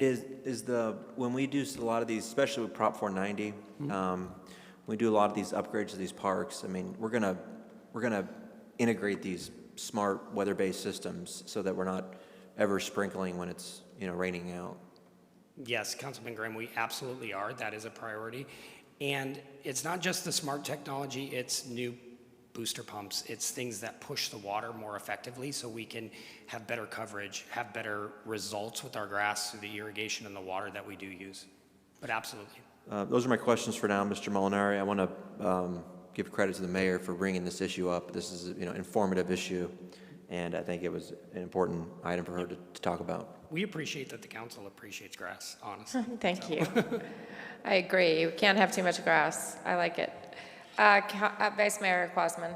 Thank you, Madam Mayor. And again, I also want to reiterate that this was an excellent agenda item to place on the calendar, to place today. I want to talk about the period it takes to the window to overseed, and is especially in areas, I live in McCormick Ranch. I want to commend the staff and everybody of the changes that were made in Comanche Park. This community that surrounds Comanche Park has a really great mix of families there, and children as well as adults, and they took it to the next level in the recent few months. But how can a community be prepared in terms of the window for potential overseed? And has there ever been an exploration of whether it's a local HOA meeting to say, or to work with HOAs, or to contact a community whether they would be okay with a pause, knowing that an overseed is only going to benefit them? At the end of the day, I love the fact that things look green in the summer, but nobody is out. Nobody's out in the summer. So I want to make sure that we're not, if 70% of use of this grass is in dormancy, it's sitting there as a decorative. I want to make sure that we're getting our money's worth during playtime. That's a great question, Vice. And as a father, hold on, just one quick. As a father, I'm willing to wait 4 more weeks to make sure it's a great playtime, as opposed to just the Scottsdale Blonde, which should be, in my opinion, drunk as much as it should be played on. Vice Mayor Quasman, One, we appreciate the compliment about the McCormick Ranch Parks, and you're right, that area has turned over, and we see a lot of families in the McCormick Ranch area, so it's great to see people out in those parks and using those parks. Some of your questions, I think, may be answered by the content that Gretchen will share as it relates to our communication with HOAs. I would say that McCormick Ranch and the McCormick Ranch Property Owners Association is probably the area where you see the biggest differentiation, right? And that's always been a consideration. And the McCormick Ranch Property Owners Association, the HOA oversees and the public parks do not. So you see a relatively stark difference between the green grass and the dormant Bermuda grass in the parks. The Property Owners Association is looking at ways to save water. They are actively looking at ways to reduce they have a heavy water bill as it relates to overseeding. So I can't answer that specifically. We do engage the HOAs. Our group is not, although we work closely with the McCormick Ranch Property Owners Association on the things that we have mutual management of. And I think Gretchen can talk a little bit more about how we've, as a water department, how we've tried to work with HOAs and work with organizations to either save water, choose to do targeted overseeding. If you look at golf courses, if you look at the TPC, they're targeting their overseeding to the most critical areas of their space. So it's not, our strategy that is rooted in, and it's rooted in Bermuda grass, is something that is becoming more prevalent as water conservation, as the CAP water rights, those things are becoming more of an issue for people. Thank you very much. And again, thank you, Madam Mayor. And just know that the residents of McCormick Ranch, the families there, you're being heard. And we will make sure that we will continue to fight for you and your family. Thank you. Thank you. Councilwoman McCallum. Thank you, Mayor. Thank you, Director Molinari, for your presentation. I appreciate it. I know how hard you work, how hard Chris works, how hard Kevin works to make the parks look so beautiful. My question is about our relationship with the SUSD and the parks that may be coming online. I had a question about Oak and 68th Street. Councilwoman McAllen, you're asking what's happening at? Yes. So I can give you what I know about the 68th Street campus, which is the former Tunalia Elementary School on 68th and Oak. So that school closed several years ago as part of a consolidation effort with the Scottsdale Unified School District. And I'm going to preface this with, this is what I know, so I can't speak on behalf of the school district. They have turned that space into a mini sports complex. So there are a set number, I want to say 6, but I'm not sure, sand volleyball courts that will provide sand volleyball is now an AIA sport, a high school sport. So sand volleyball courts are a huge need in the community. That's something that we're looking at as we look at future improvements in the park system. But they have a specific, they're doing soccer, somewhat flat field sports, but they had some concern from the residents, from the neighbors in that area about lighting, which really drove the design and the purpose for that space. But it's a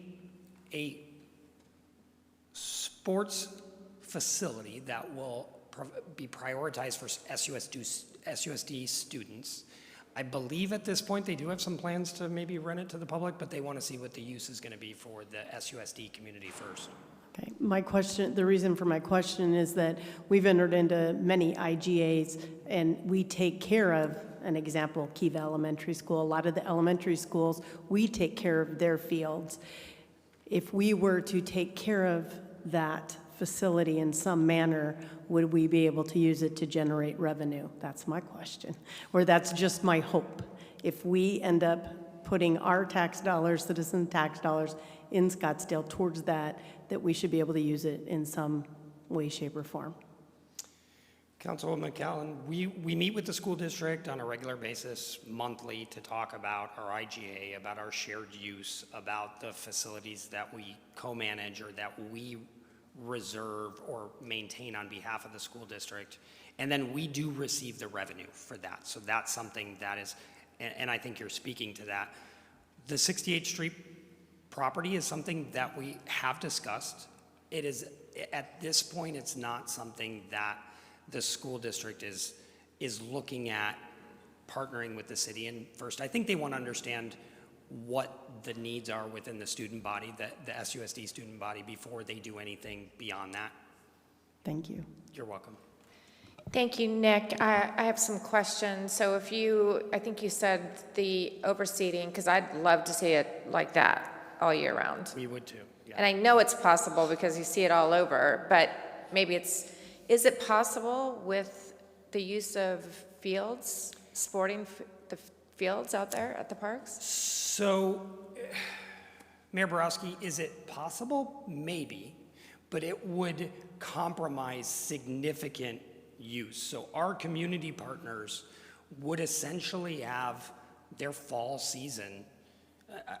You're looking at 6 weeks in the fall where we wouldn't allow them on the sports fields. That would be a huge impact to those youth sports organizations, to their athletes. Our adult sports program, which is one of the most robust adult sports programs in the Valley, we have about 1,800 participants in the fall. It would pretty much eliminate that if we were going to oversee our sports fields. So I think we agree that we would love to see the grass like that always, but there's a trade-off, and the trade-off is use. The trade-off is access. And you have that period of establishment where you wouldn't be able to allow any use, but then ryegrass is a different variety of grass. It's not as strong as Bermuda grass, so the use would have to be managed. So we wouldn't be able to allow the same type of use on a ryegrass, let's say, baseball field, as we would when we have thousands of youth athletes on our sports fields. But you mentioned you're looking at alternative grasses that would have the same strength as what we're using currently. And maybe look the part closer, or is it greener? Is it greener in the winter? The variety that we're using in Scottsdale Civic Center, so right outside here, does stay greener longer. It does. So it'll withstand cooler temps. It will still go dormant, and but to answer your question more directly, we are looking at everything. I think that there was a reference, it was fairly nuanced, about artificial turf. That's a very, very challenging topic that has been asked of me by the council before, and I'm not going to say that we're never going to consider that. In any application, in any planning process, if something was right for that particular environment, if it provided the right access to our citizens, we would certainly look at it. There are some communities that are using artificial in ways where they shade it, where they reduce some play on it. As our partners would say, they'd attest to, if you run artificial turf at the same rate that you do, it becomes just a mat, basically. So there's the water consideration is something that we would see a major benefit from, but there are other considerations. And typically what you'd have to do, and we don't have hard numbers right now, but you just have to have a replacement schedule where the high schools are probably on a longer replacement schedule. So, but we will look at any application or any tool that will provide the greatest benefit to the residents. That definitely wasn't a nuance that was coming from me. I don't love artificial grass. I think that's the wrong direction. No, but there's been some consideration of if you add artificial grass, you're not going to have. So we have issues when it rains in the dog parks. We have issues when it rains and floods in all of our public parks. It's an impact to our residents. So the idea of other applications is certainly something that's brought before us on a regular basis. All right, well, continue to come up with ideas, and we'll look forward to hearing those if and when they arise. That makes sense to get a little more greenery And I've been with Scottsdale Parks and Recreation for 28 years. This is the first time that our council has really taken an active interest in our grass spaces. So we appreciate the fact that our council appreciates our turf areas. Our citizens certainly do, and we've heard that over the past several years, and you've heard that from the people that are here. It's definitely a question that comes up from the public. So thank you, and are we going to hear from Gretchen? Gretchen.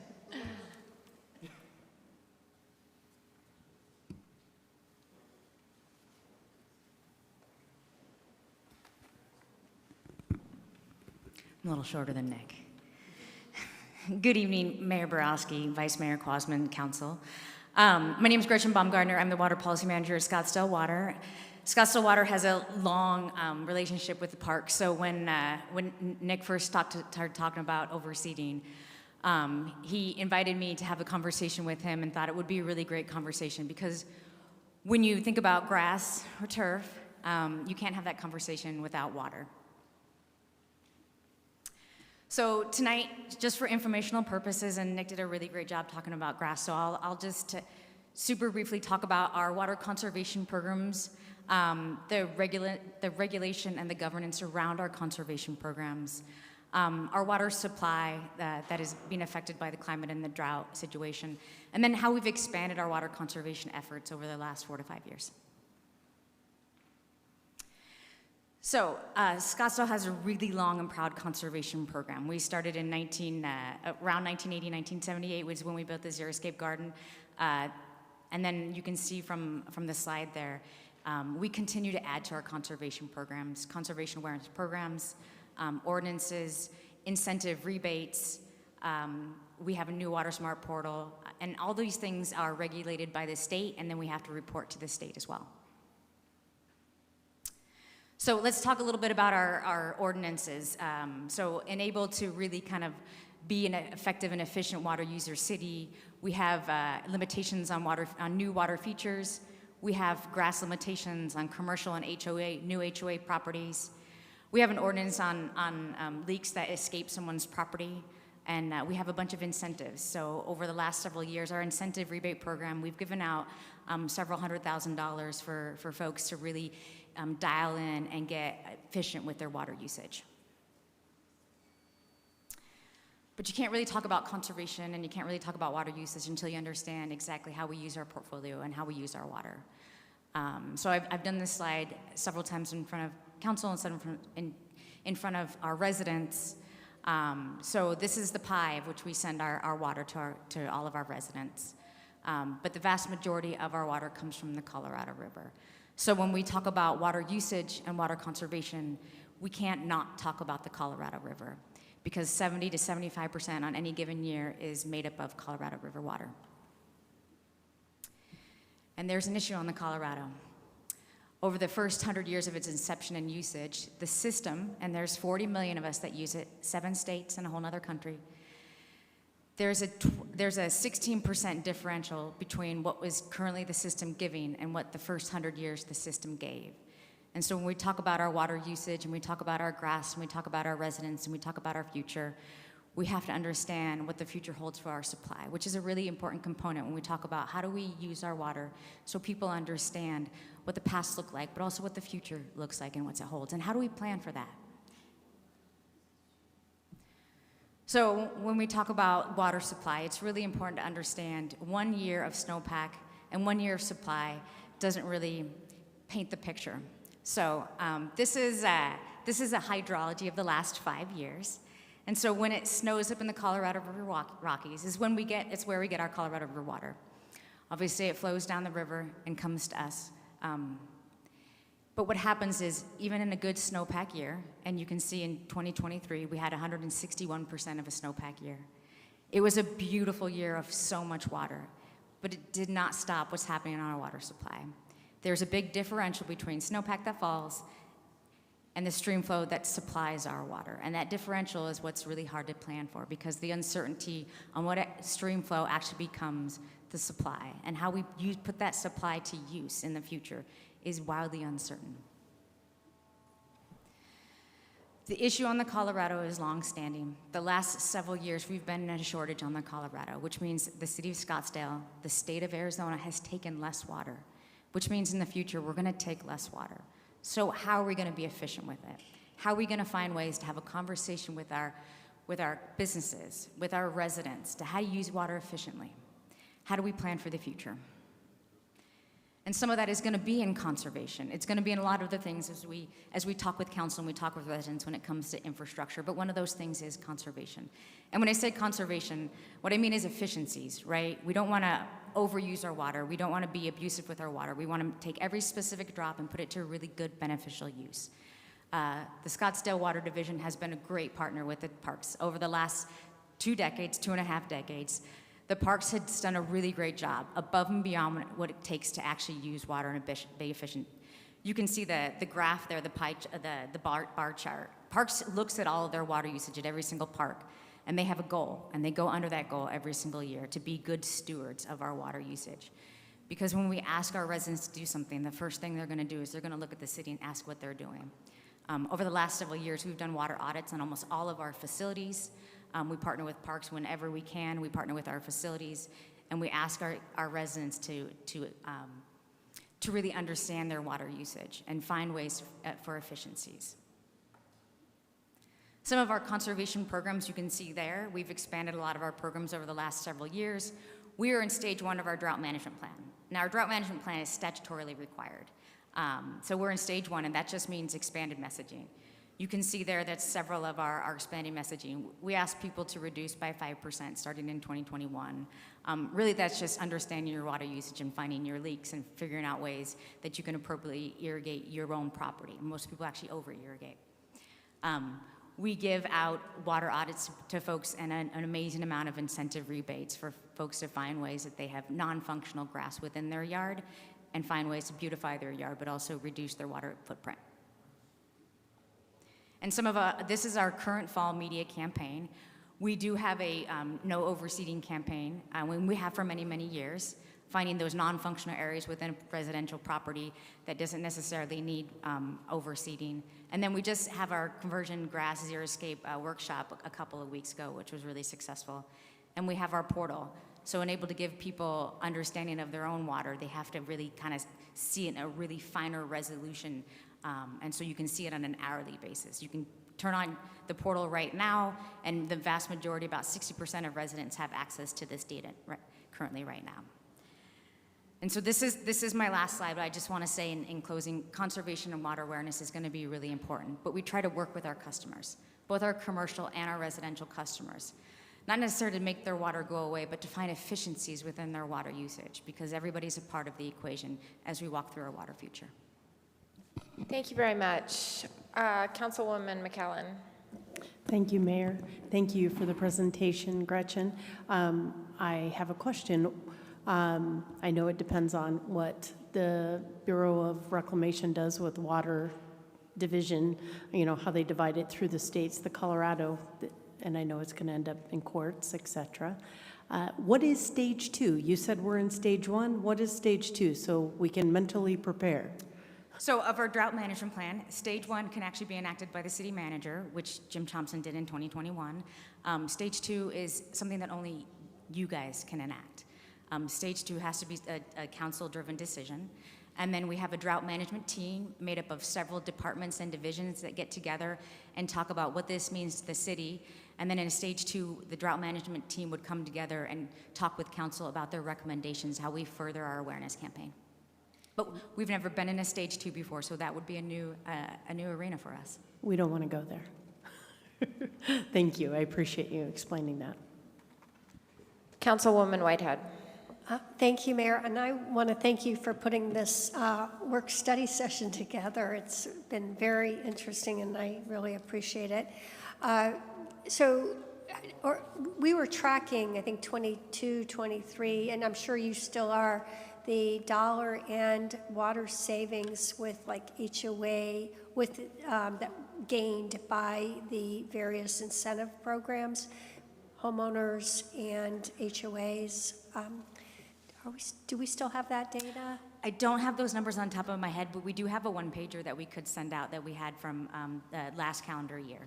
Well, it was pretty shocking. So actually the overseeding Because I agree that it's nice to have green in the summer, but in the winter, but the overseeding was a tremendous amount of water, and so the push was really functional versus non-functional. The push is really functional versus non-functional. So when we have that conversation, and as we talk about folks, is what areas of your community do you find a functionality with grass and with communal areas, and what areas are just aesthetics? Yeah, okay, there should be a suggestion. There's so many areas you see that are non-functional and have grass. We should have a way to make suggestions that we can reach out to business owners and say, hey, we could save you money, but anyway, thank you. Thank you very much. Thanks to both of you for the presentation. That was helpful. Now we know what to tell residents when they say the grass is dead in the parks in the winter. Thank you. It's not dead, it's dormant. Appreciate it. So we have concluded our regular meeting, and I'll look for a motion to adjourn that, and then we're gonna reopen the special meeting because we've left a dangling item or two, so. I move to adjourn. Second. All those in favor, yes. Aye. All right, reopening the special meeting.